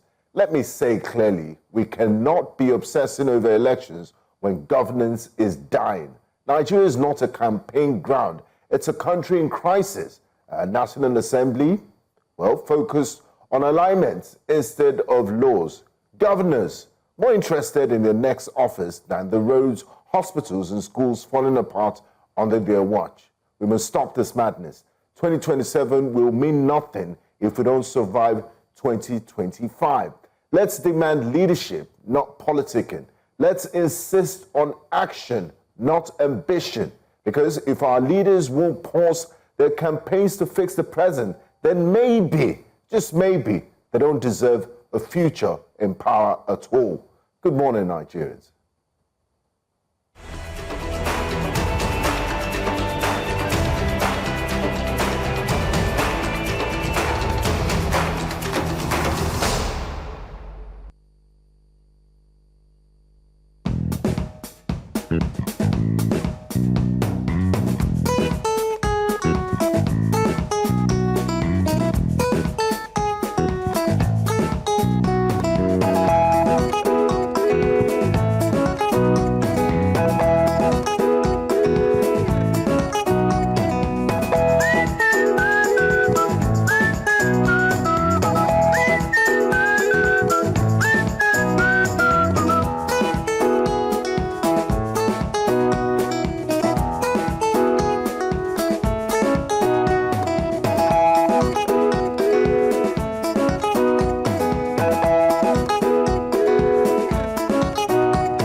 not just news to us, it's our voice and our story.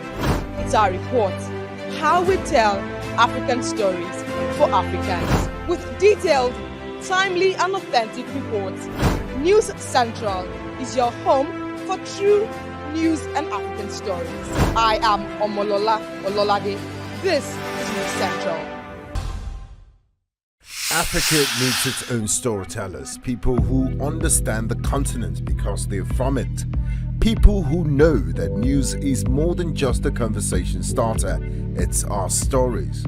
Because these stories run deeper than headlines and segments. It's about digging deeper to get the facts and telling the human side of every single story, not just the echoes from foreign headlines and perspectives. It's time to take back our narratives and share them in our voices. The birth of Africa's New Age reporting, and this is where it begins, right here at News Central TV, with stories that put Africa first.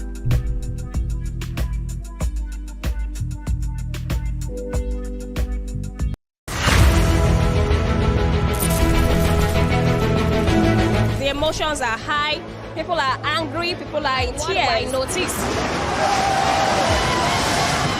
All around me there are people, many of them trying to salvage whatever they can salvage. Ismaila Mohammed, whom was shot by one of the officers of the Nigerian army. This is the hole where the bullet penetrated, and that's the second hole. Right behind me are members of the Nigerian police force to alert the protesters that they've gone past their time. They came out with reinforcement, basically. All right, at the moment, do roll on now.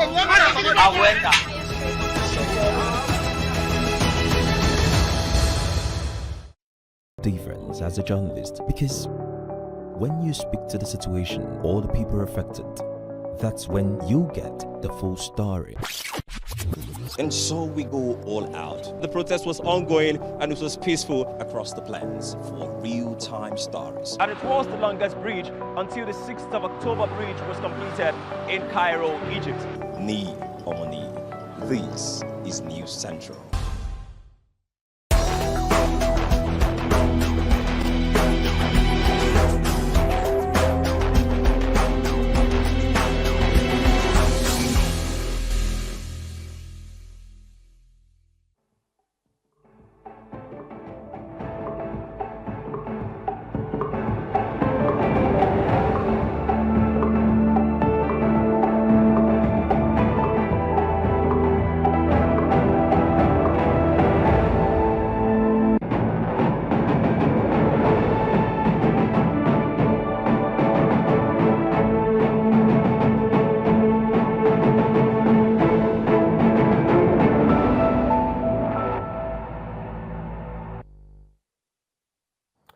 It's dusk in a small town in northern Nigeria. Families gather for dinner, children play outside unaware of lurking dangers. Lives change forever after attacks by terrorists. This isn't fiction.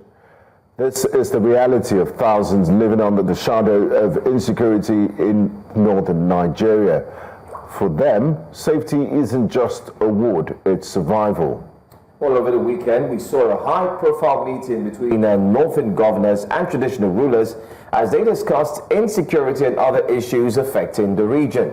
The leaders reiterated their backing for the creation of state police and urged the National Assembly to accelerate action on implementations. Concerns were raised over the rate of poverty, the rate of out-of-school children, neglected projects including major highways and rail lines, with calls for innovative funding solutions.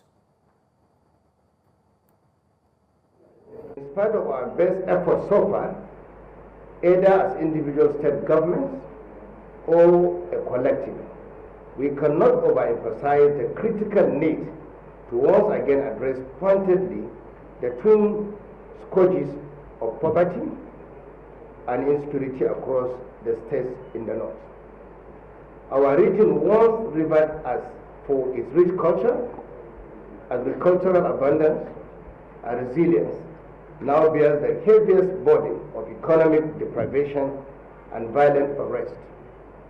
Millions of our people are trapped in cycles of destitution, with insecurity driving displacement and economic paralysis. This unacceptable reality demands more than rhetoric. It requires decisive, united, and sustained action. I must respectfully and sincerely implore this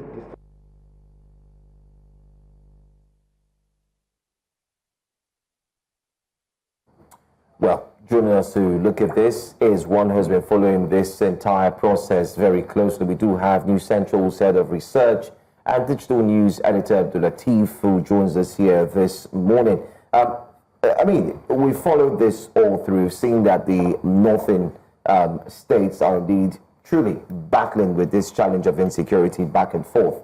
From research, I mean, let me tap into your source a bit. From research, you've seen that some of these northern states have raised their voices and called for state policing to be quickly implemented. What's your take on that, first off? First, I have to give it to the leaders of the North for meeting, rubbing minds over issue of insecurity. It's something that is significant to show that they have the political will to ensure that stability returns to the North. What is a little disturbing is the fact that we are not looking at the push and the pull factors. How and why is it not a fertile ground for such activities of insurgents, of bandits, of terrorists? Something is feeding into that system. It has to be caught. So every time you talk about state policing, you cannot police people without the say-so or the goodwill or the understanding of people around. What sets them up for insecurity? The influx of people that are not known to them. They may look alike, they may speak the same language, they may have the same religion, but because they are not Nigerians, it creates a problem for our security agencies. It creates a problem for us to manage as Nigerians. So these are some of the issues that we have to, really hit at. Very Abdul Latif, looking at the current situation in northern Nigeria, how bad is it? You have FEMA head of class, you also have banditry, you have Boko Haram, there's ISWAP, and a reason why we've seen an influx, an increase in this is because of the situation in the Sahel. And of course, you can go as far back as at the toppling of Colonel Muammar Gaddafi in Libya in 2011. What's the state of play in northern Nigeria now as we speak? So it's a complex mix. A lot of people want to farm. A lot of northern parts of Nigeria is basically agrarian. Most people really want to live peasant lives. But the influx of people, as I mentioned, is one problem. Two, the fact that we have out-of-school children. There's a system that ensures that we keep having a lot of out-of-school children. There has to be a system that will ensure that parents who bear children are able to give them the right education. Lack of education, is linked to, access to wealth and poverty indices and other human development indices. So when you create an atmosphere or a recruitment ground for terrorists, for bandits, for, kidnappers and all of that, what happens at the end of the day is that you have a system where a problem cannot be solved because it has been made, the fertile grounds for the worsening of that situation has been created. So while you're fighting bandits on one hand, terrorists are regrouping on the other hand. So are government officials and those stakeholders responsible for fixing things, are they just focused on the military solution, handling this terrorist? Are they also looking at issues of education and poverty, which are contributory factors to recruitment? Yes, most of the time, from what I have observed, I looked at the budgets of most of the northern state governments. Only a few states have shown promise that they are really interested in investing in education, but not just education, but functional education. How does this education, impact the society? How do you quickly take people out of poverty? We've seen parts of the world where people were taken out of poverty because of application of technology, investment in education, investment in health systems, investment in improved farming system. One of the pain points for us in Nigeria now is the number of times people have to die because of farmer-header clashes. The question is, why do we have to be the ones who are at the receiving end of deaths, of killings, of violence related to herders and farmers, when we are not even among the top 10 cattle producing countries in the world? The problem is a thinking problem. You have to herd your farms, herd your cattle, but you have to modernize it. You have to look for a better means of ensuring that there is no clash between farmers and herders, because already we have a shortage of food supply because farmers are unable to go to their farms. So if farmers cannot go to their farms and you're having increasing clashes between herders and farmers, it means you continue to worsen the situation. People cannot go to farms, people cannot feed themselves, and once there's poverty in the land, once there's hunger in the land, you are cooking a storm where banditry and other forms of violence will continue to ravage the north. All right. I mean, looking at the fact, I mean, you've talked about farmers, herders clashes. Let's also look at one aspect which continues to worry many. The Northern governors meeting with traditional rulers. It's been long overdue, many would say. Like you started off in the conversation, you said it's a good thing that they have met. But in the midst of all of this meeting, how would it be able to speed up the security situation in the northern region? There seems to be one person, for instance, Togi or so, who has also, we heard that recently he had given a direct command that anybody who doesn't leave a certain area within XYZ time. Why is it still elusive? You know, why is it that he's still on the run? He's not been able to. It has not been a case of him being captured for once. And then again, in your research, can you also share with us, looking at underreported cases? It seems like there's some cases that are underreported, especially in the northern area as well. Most of the cases are underreported. Sometimes how you get to know is because somebody spoke with the media. Most times people are disenfranchised. They don't have access to mobile networks. They are in areas that are basically ungoverned spaces. So you don't have access to to calls. You're inaccessible to the internet. You don't have access to the policemen. You cannot access security in any form. I'd like us to look at the border control, which seems to be one major problem for those in the north. They've talked about how porous it is, and then it also does not in any way provide a form of security for those who live in the north. Yes, so beyond, what we have, too many problems coming together at the same time. One, we have the problem of desertification, the Sahara eating up, kilometer by kilometer every year. When you have a natural problem, you apply a scientific solution.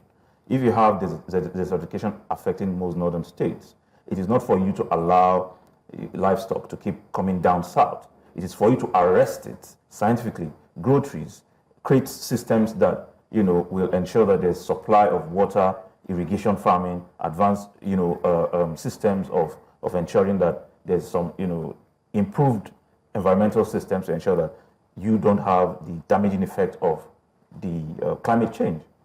The porous borders are becoming more porous because we do not have enough policing. We have a lot of ungoverned spaces in northern Nigeria. You have a lot of abandoned projects. These projects are easy hideouts for miscreants and criminals. So when you do not check your food systems, when you do not check your agricultural systems, when you do not, mechanize or improve agriculture, what you have is the collective resultant effect. So you have, at the same time, smuggling, at the same time, artisanal mining, at the same time, you have cross-border crimes, everything happening all at the same time. So this is the situation we have in the north. And I guess that's why we've seen the deployment of a lot of, people are resolving to self-help. There's civilian joint task force groups, and there's also vigilantes that have tried to make up for the gaps where security operatives can't govern or can't be in such ungoverned vast spaces. And they also provide local intelligence. But is this proliferation of vigilante groups, is it a failure of security, or it's complementary in the sense that are we resolving to self-help because we see a dereliction of duty from the security forces, Could this be a permanent fixture in dealing with the problems of insecurity? Because I think these guys have their regular day jobs. Some of them are farmers, they're hunters, and they do all sorts of things. It's a failure of security, a failure of intelligence. We know, for example, that the population of Nigeria has continued to grow, in numbers. We've refused to do the census for Nigeria, so we assume we don't know our population, but we know very well that we've been ballooning in terms of population. Why do we not have, improved recruitment in the security forces? We cannot police our borders, and we are resorting to, self-help. Basically, we resort to self-help in almost everything. Now, the problem here is that people who offer this security, they do not have anything to fall back on. You cannot be securing that space, your environment, without an incentive. What is the, what do they get when they abandon their jobs to protect their families, to protect their homes, to protect their communities? What do they get? So sometimes they may begin to resort to self-help by, arrogating what belongs to the state to themselves. For example, if they have access to mines or mineral resources, they could sell off these mineral resources to augment for themselves. Yes. Yeah. So, and then this is how weapons, light weapons, get into the system. People have access to mineral resources. They sell it off to get arms. And that's typical of what happens in the Congo, for example, where you have over 100 militia groups running, in the name of protecting themselves, but they have access to minerals. So that calls to mind. Isn't that a cause for worry for the northern governors while they meet, that in view of trying to set up vigilante groups, there could be some form of splinter groups that will come out of that and will turn out to become harmful to the northern security apparatus? Yes, that is the problem. Now, the thing is, there is no political will to checkmate these issues. The first thing to say is, in what part of the world is Almajiri system, a thing to be proud about? You have to stop it. This is where these guys are recruited from. Children will have no access to, health. Children will have no access to family lifestyle. Children who are exposed to inclement weather, they are prepared from when they are little until when they grow, and then their hearts are hardened. They do not see humans as humans that they should relate with normally. So it is easy for anybody to recruit them and have them, be involved in nefarious activities. So you have to stop a system that is no longer useful in the 21st century. You have to give people functional education. You have to ensure that beyond, the joint task force that you're talking about, you have to ensure that a system that ensures that the right recruitment into the service to protect the people is done. You cannot be running away from a problem and expect the problem to solve itself. And there's also a problem where, northern leaders assume that or imagine that the government at the center will solve the problems in their region. So if the idea of state policing comes in, it's all well and good. But what is going to be the system of recruitment, of remuneration, of ensuring training, and of ensuring that those who have compromised our security at the moment, who have taken most of the security men. I mean, for every 10 policemen you see, the most brilliant ones are always with our politically exposed persons. How do you have a state police that is not cornered by the governor or the parliament and all of that? So you have to create a system where the police will exist to actually police the people and not the leaders who are afraid because they have not done the needful, for their societies. A lot to talk on, most importantly. Also, looking holistically at Nigeria, from how we've evolved in dealing with our security challenges, some will say, it's a thing to celebrate that Boko Haram is not holding territory. There was a point in Nigeria's history, I believe it was during the Goodluck Jonathan time, that Boko Haram held about 7 local governments. They had their flags hoisted, but we've been able to move past that. What we see now is opportunistic attacks by this undesirable element. And of course, they do have serious effects. We've also seen change in personnel, but we've also seen the inventory of the Nigerian Air Force and Army and Navy deploy sophisticated weaponry and drones. But we still have these attacks. Is it possible to have a situation where insecurity is reduced to the bare minimum, or is just a pipeline dream? Why are we still having these issues? What I see is there's an incentive for criminality. If you punish criminal acts, if you punish, these acts of terrorism with the right punishment, it will. I mean, what greater punishment could be worse than death? You hear the defense spokesperson, they say X number of terrorists have been liquidated and all of that. They do know that there's a clear and present danger of losing their lives, but they still go ahead. They go into it because there's a chance that they could get more than what, the risk, without risking it, they will not get what they want. So they feel that they can, check the system. Now, the thing is, what is in the name? Beyond, we have reduced the, the effect, or will I say the presence of Boko Haram in Nigeria. They don't hold grounds the way they used to hold ground before. But in the absence of that, we have bandits, we have criminal elements who are as lethal in their, attacks as terrorists. So we have Lakurawas and all of that.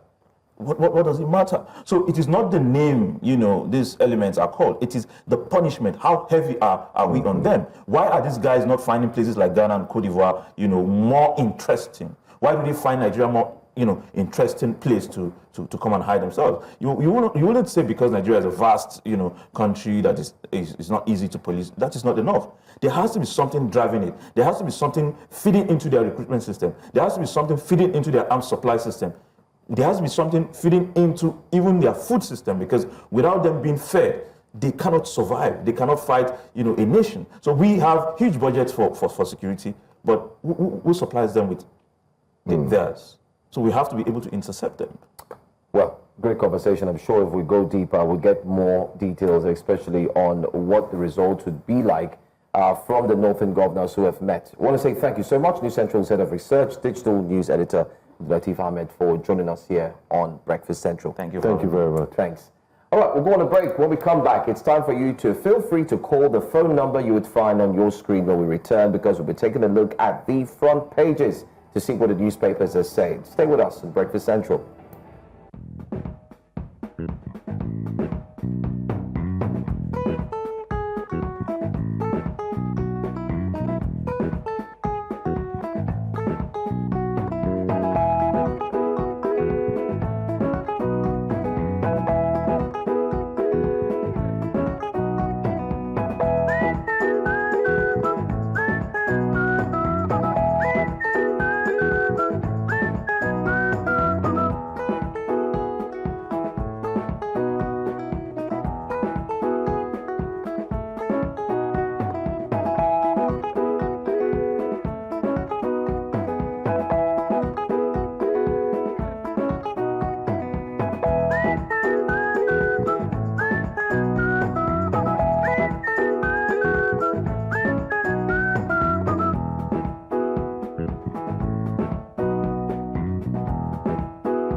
It's not just news to us, it's our voice and our story.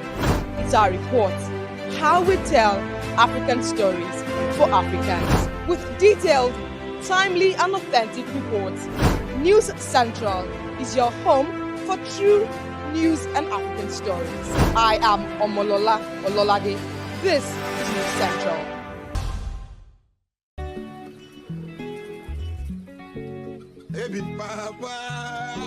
Thank you. Welcome. Thank you. Sit down. How you doing now? They can't pay. I bring your medicine. Thank you. Papa, where Miko? Miko don't go work. Miko don't join oil business. Oil business? Yes, sir. Which company? Papa, Miko don't they follow them go cook oil? That's illegal. Small, yeah. No, it's a crime. That kind of business no good for Miko at all. It is illegal and very dangerous. What happened? Wow. Papa, na fire for you with the cook oil. Who does your stuff from nowhere? My country people, palava we bunker and illegal refinery dey cause for we community, e too plenty. Our pikin dem we get better future don dey peme. On top, we dey carry our own hand, spoil we land and water. Abeg you, no follow the do or sponsor this kind of business. Now Pipeline Infrastructure Nigeria Limited and NNPCL say make we tell you now.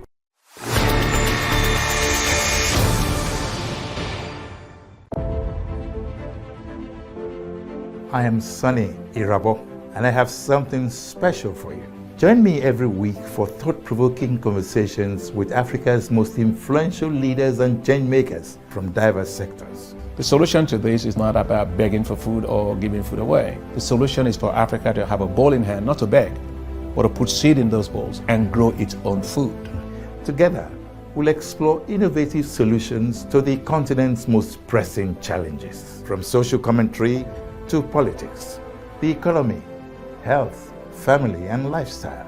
We will connect the dots with exclusive interviews with those who are at the forefront of realizing the continent's potential.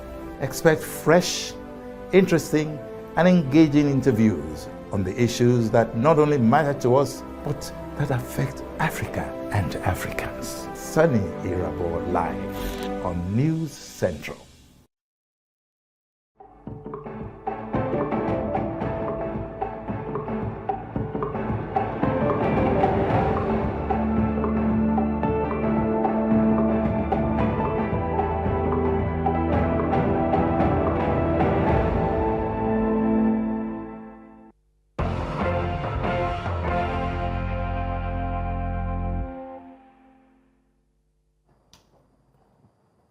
Thank you for joining us this morning for Breakfast Central. And if you're just tuning in, you're welcome. You're right in time for our newspaper reviews. And we have this morning joining us public affairs analyst and especially a journalist, Habib Haruna. Good morning. Thank you very much for joining us. Thank you very much. How's your weekend? Did you attend the AMVCAs for journalistic purposes?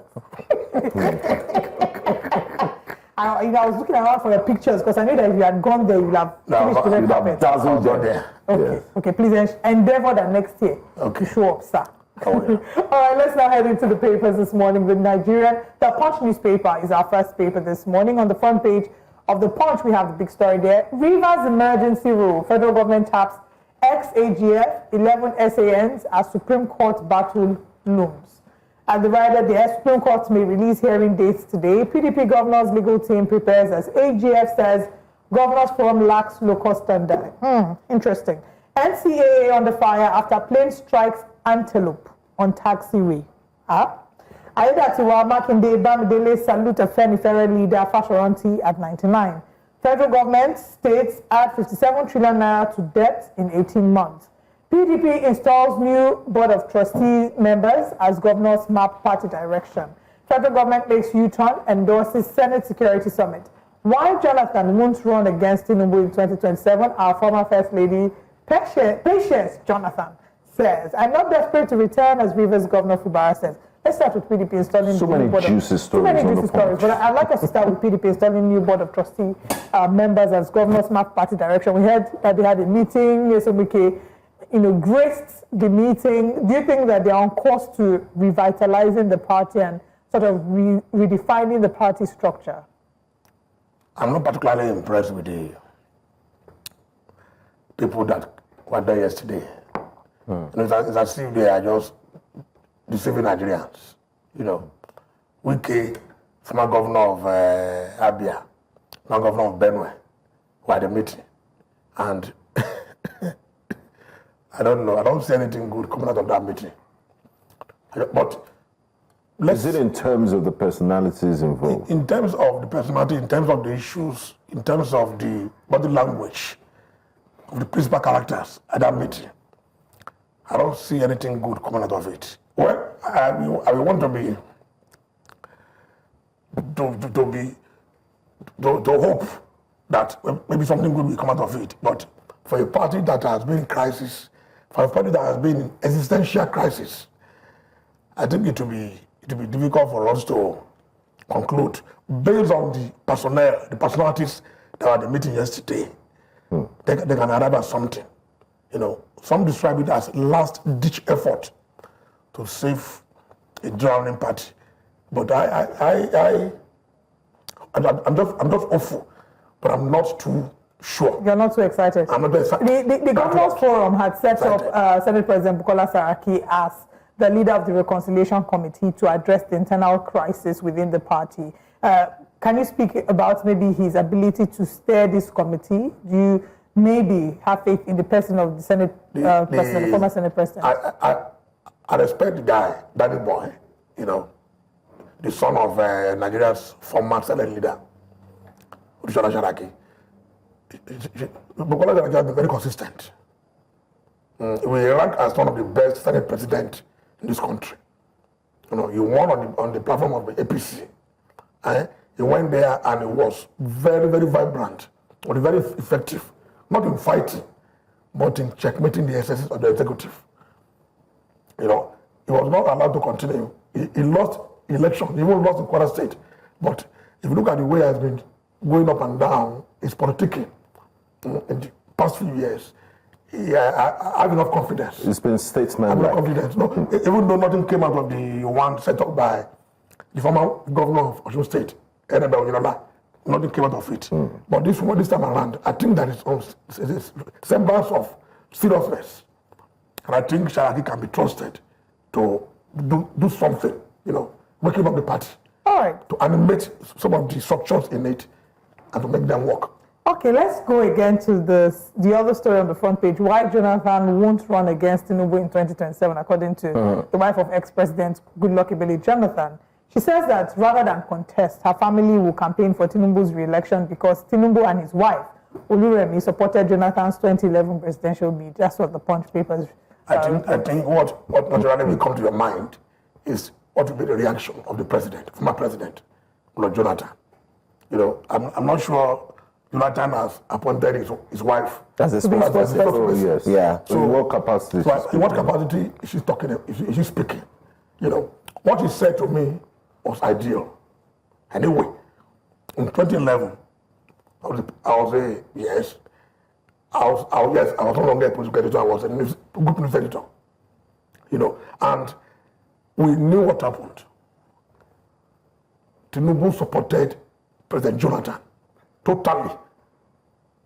He had a landslide in Lagos, and his support, means a lot.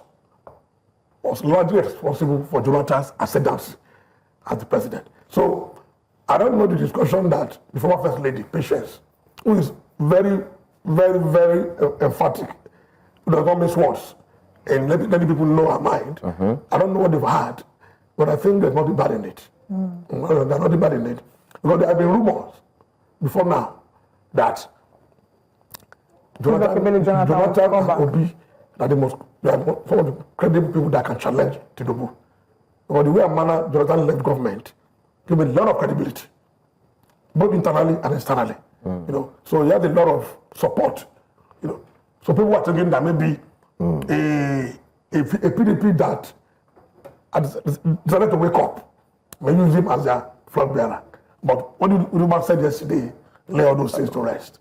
Right. I don't see the man coming out to rebuke and rebuke your wife. Those that want to criticize what she said, make reference to the fact that if you listen to some of the further things that were said, she talked about knowing Senator Oluremi Tinubu not just as First Lady, but their relationship predated her getting into Aso Rock because they worked together to ensure they sealed Jonathan's election, they supported him. And then she said something in the line of, it's turn by turn. When it's one person's turn, it's their turn now. So they will throw their support behind them, which then leads people back to when the president said, he made that thing that it is, he said it in Yoruba language when he said, it's my turn.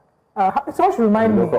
Emilio Khan, yes. And that was the way that people criticized him because they said that we're making Nigeria a thing of individual inheritances. Is there, credence to that argument? People who criticize when politicians say, is this person's turn? Is that person's turn? Is their turn? So we'll support them.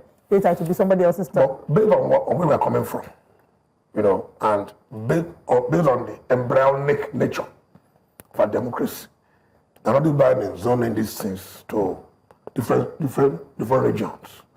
It's not about individuals. It's about the zone. What she was referring to is that it is the turn of the South to rule. Give them 8 years. And we will not challenge Tinubu because of what he has done for us and what the wife, or the woman, who is my friend, has done for me. So let's not overheat the politics. It's turn by turn. Let them finish their 8 years and go and rest. Another person will take over. And I think the woman, people normally 8 years if re-elected. People normally look at the So that's what I wanted to say. Let's even just get to the point where we assume that one tenure is 8 years, because at this point, it's as good as saying... look at it from the Peter Obi's suggestion that the president should just do 5 years straight. And then that would need electoral reform. Yeah, maybe we should consider electoral reform. As I said last on the program, on Friday. We are not likely to have a Gorbachev, Nigeria, who will work towards his own demise, his own decimation. Self-sacrifice. It's difficult. So I think President Donald Trump spoke well yesterday. He spoke well yesterday. And why some of them feel that someone don't come again, no. But she spoke sense. And she was very savvy and realistic when she spoke. That is the turn of these people. They then continue. I will support them. My husband will not come back. Nobody needs to write many things. And I think the camp of the president should be clicking glasses now. Yeah. Let's look at the Tribune. There's another topic there which also before you go to the Tribune, I wanted him to quickly touch on, since he mentioned Gorbachev, self-sacrifice. Are we having a Gorbachev moment in Rivers State where the governor, embattled governor Fubara, is saying, I'm not desperate to return to Rivers, to return as governor? And it was in church yesterday. He said he's looking good. That does it look like, the same thing that former first lady said when she said, people are saying that I'm looking younger, you're asking look at the context. Look at the context of that statement. But let's get your context. What's the media will always look for angle.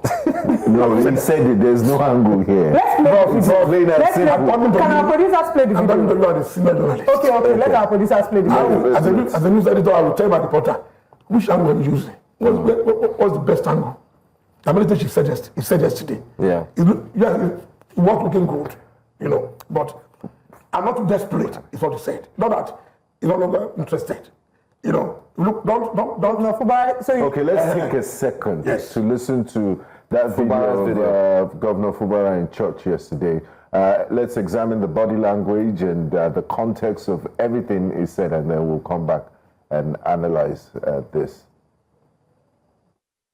Have you asked yourself, do you think I am even interested in going my way? I want to ask you, don't you see how better I look? Do you think I'm interested in it? If I have my way, I say it's square. It's a matter of God.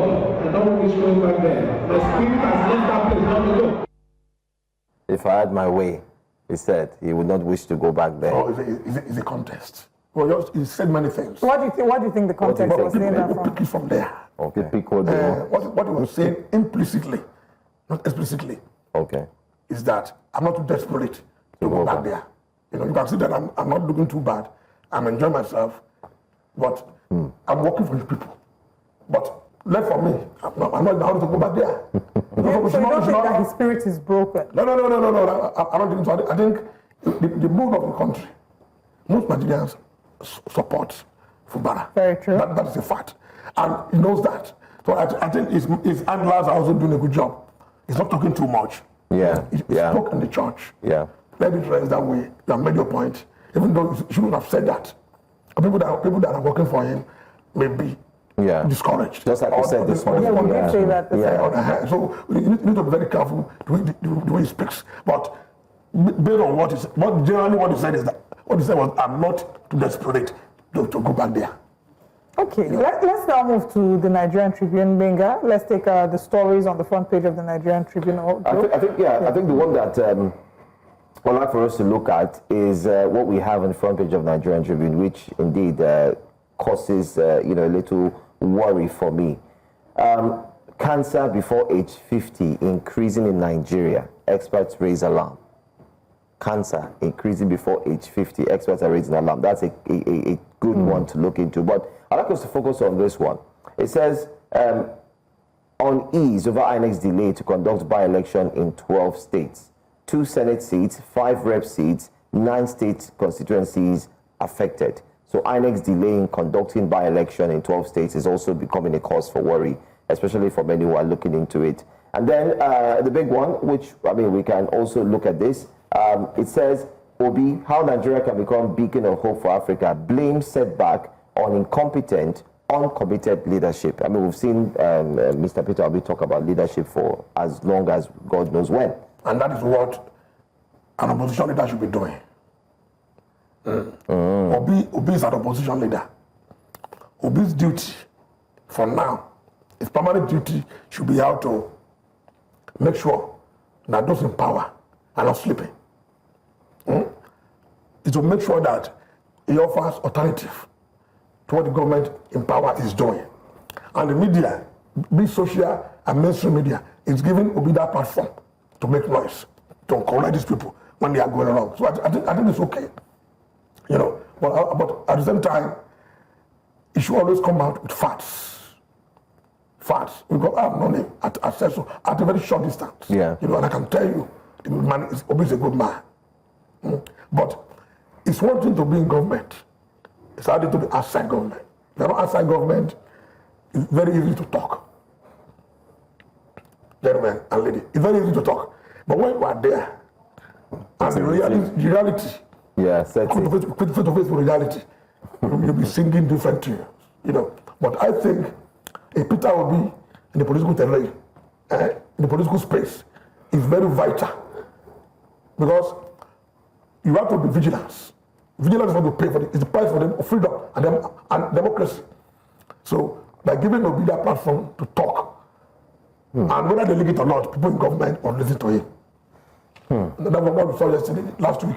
Yeah, the reactions from Abia. You know, so Obi is something. Is anything he says is a major news.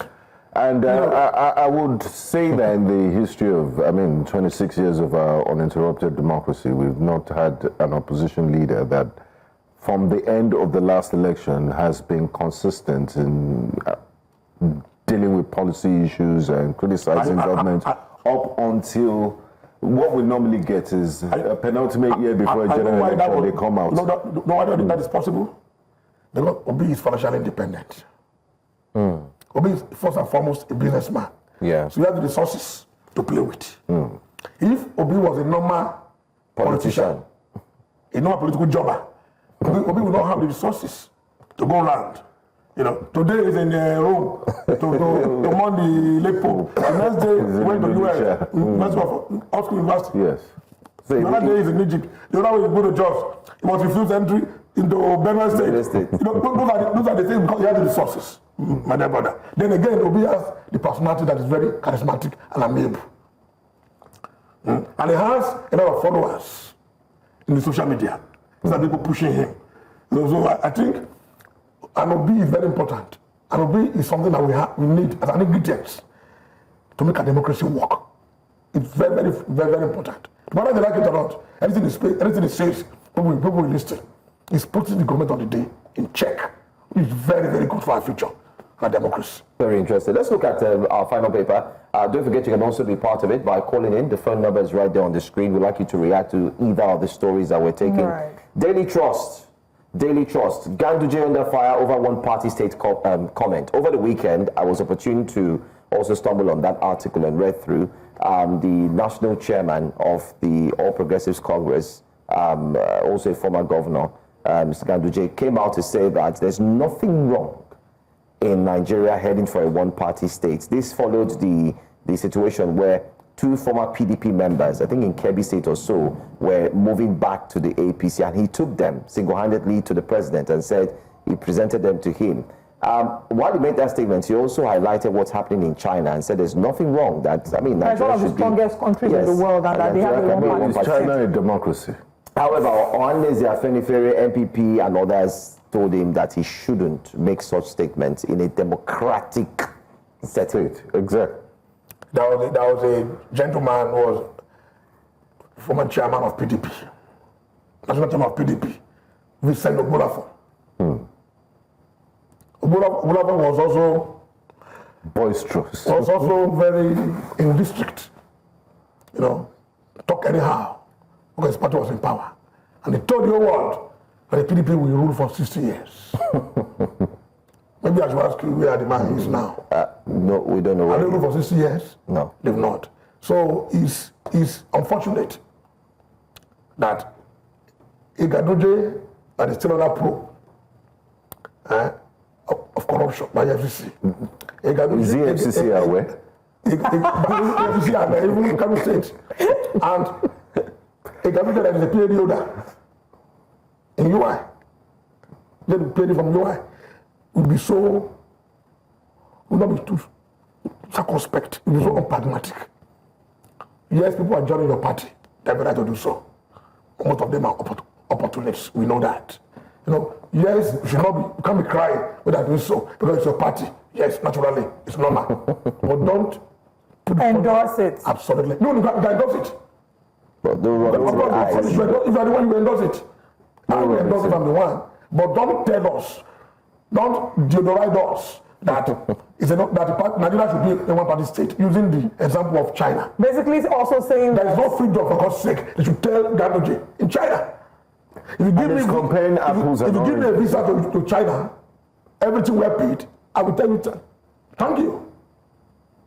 I will not jump into my car and jump into the plane to go to China. Why? Why is that? Because China is not a free society.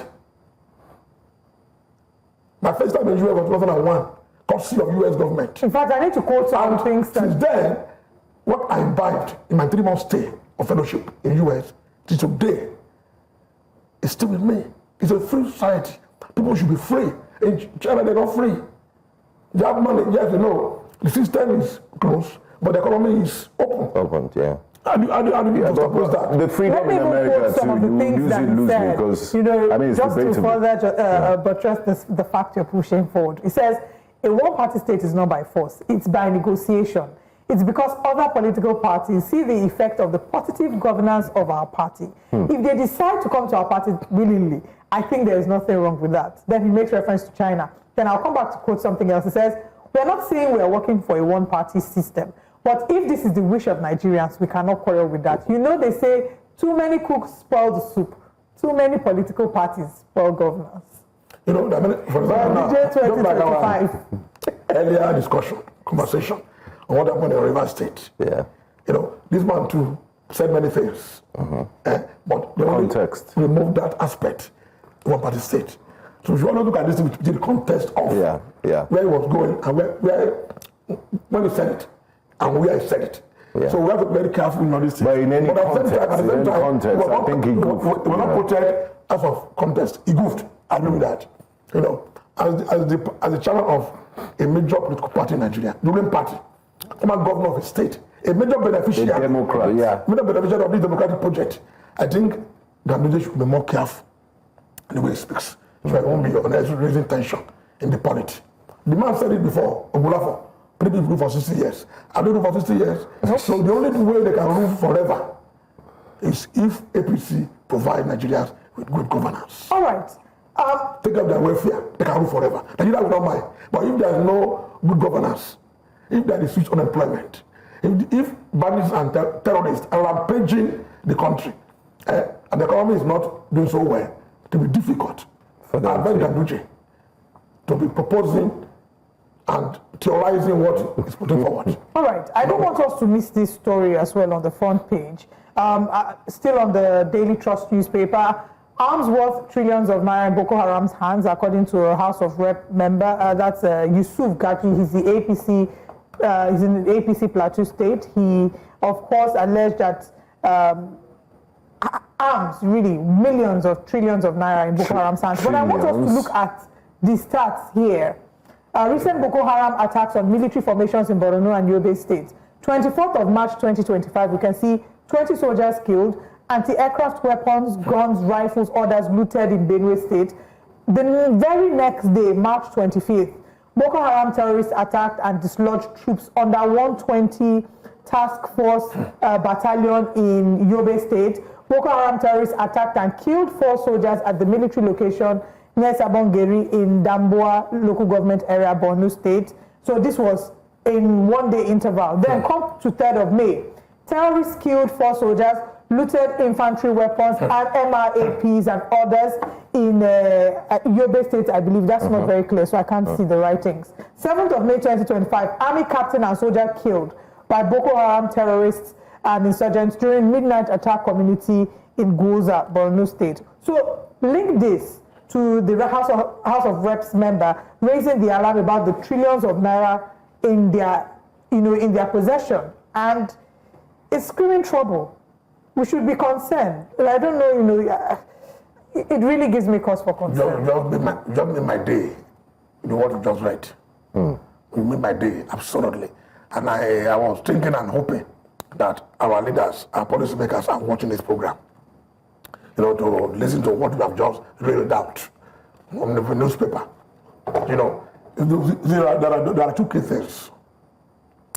That it's not impossible that the money they have been budgeting for defense, because every year in, year out, the defense budget is the largest share, the biggest share of our budget every year. Where is the money going to?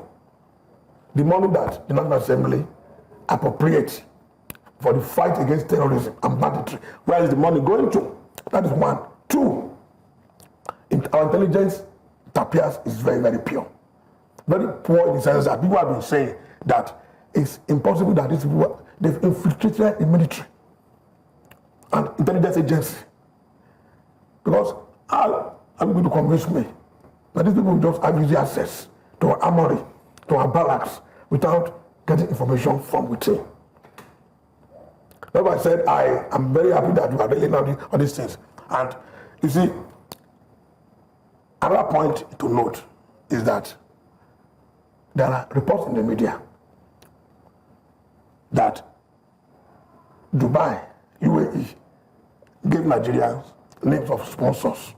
Oh yes, we talked about of terrorism, financiers. Yes. Yeah. Why are they not looking at this? The financiers. Why are they not looking at this list? Why is government so, I don't know, helpless in addressing this thing?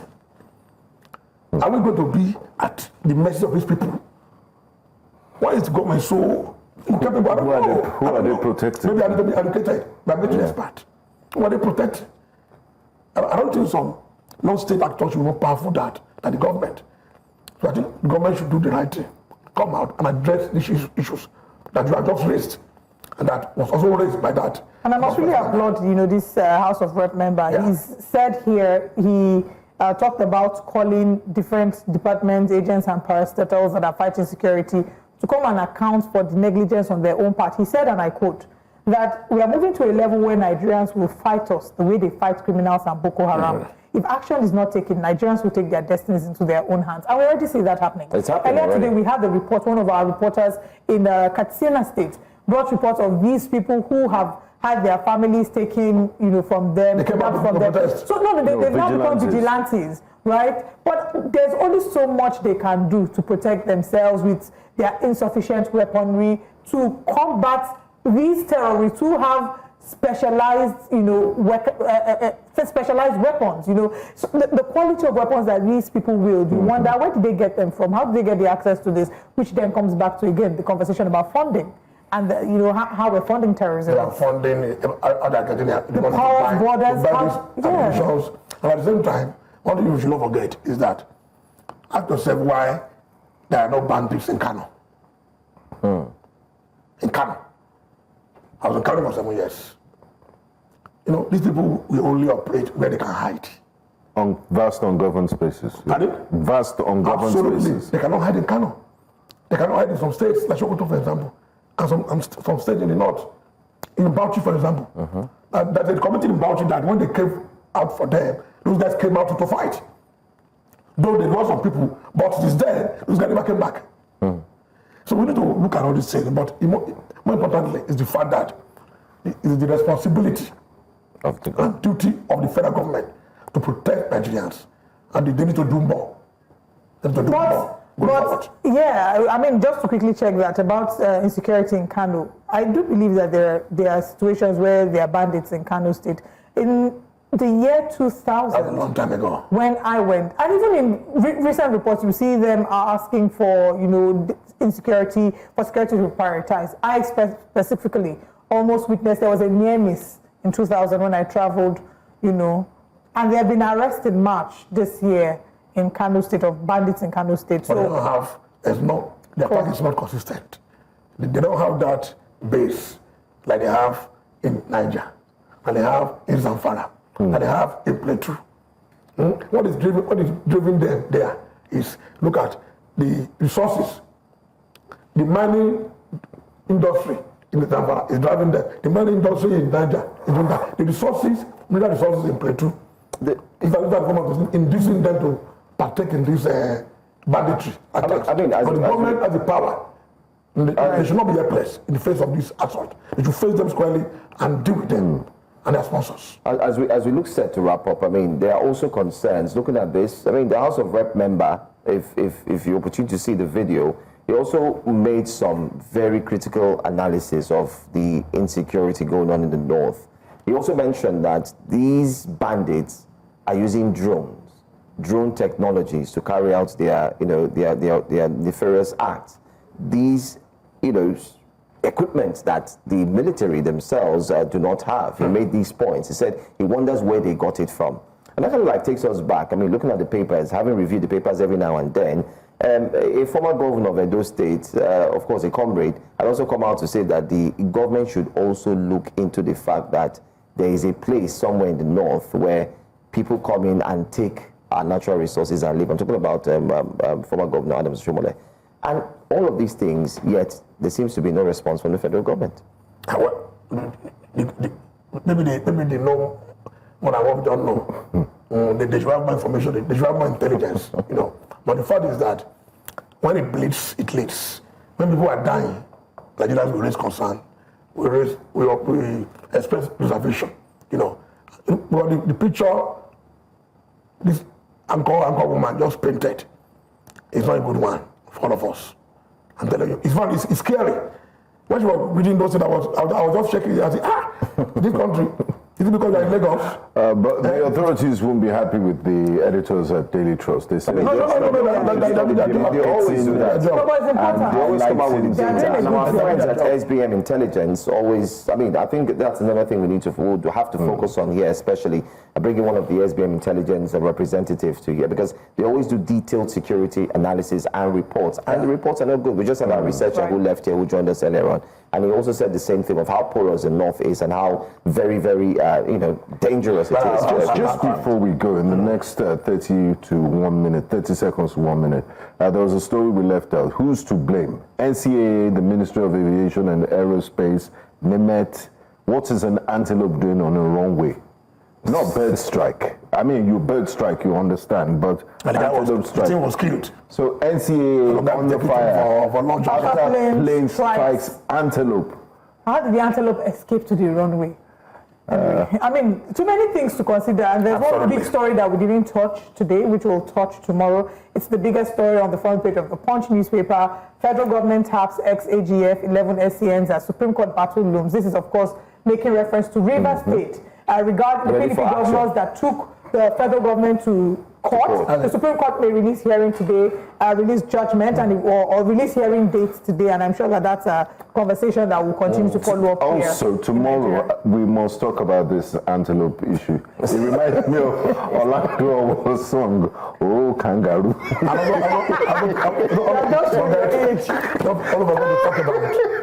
Talk about what Nigeria has not had a national career. Yes. To date. Airpeace is acting as a national career. There's not a national career. It's a private project. Where's this man again? Hadi Sirika? Place. Anyway. Exactly. Thank you so much to our audience for joining us this morning on Breakfast Central. We'll see you again tomorrow, and thank you to our virtual audience. Thank you very much, Abibaba. It's always a pleasure to have you. Thank you. We'll see you tomorrow. I am Olive MOD. I'm Joe Hansen. I'm Benga Bora, and I'll be playing Old Kangaroo as I'm going home. Au revoir. Goodbye.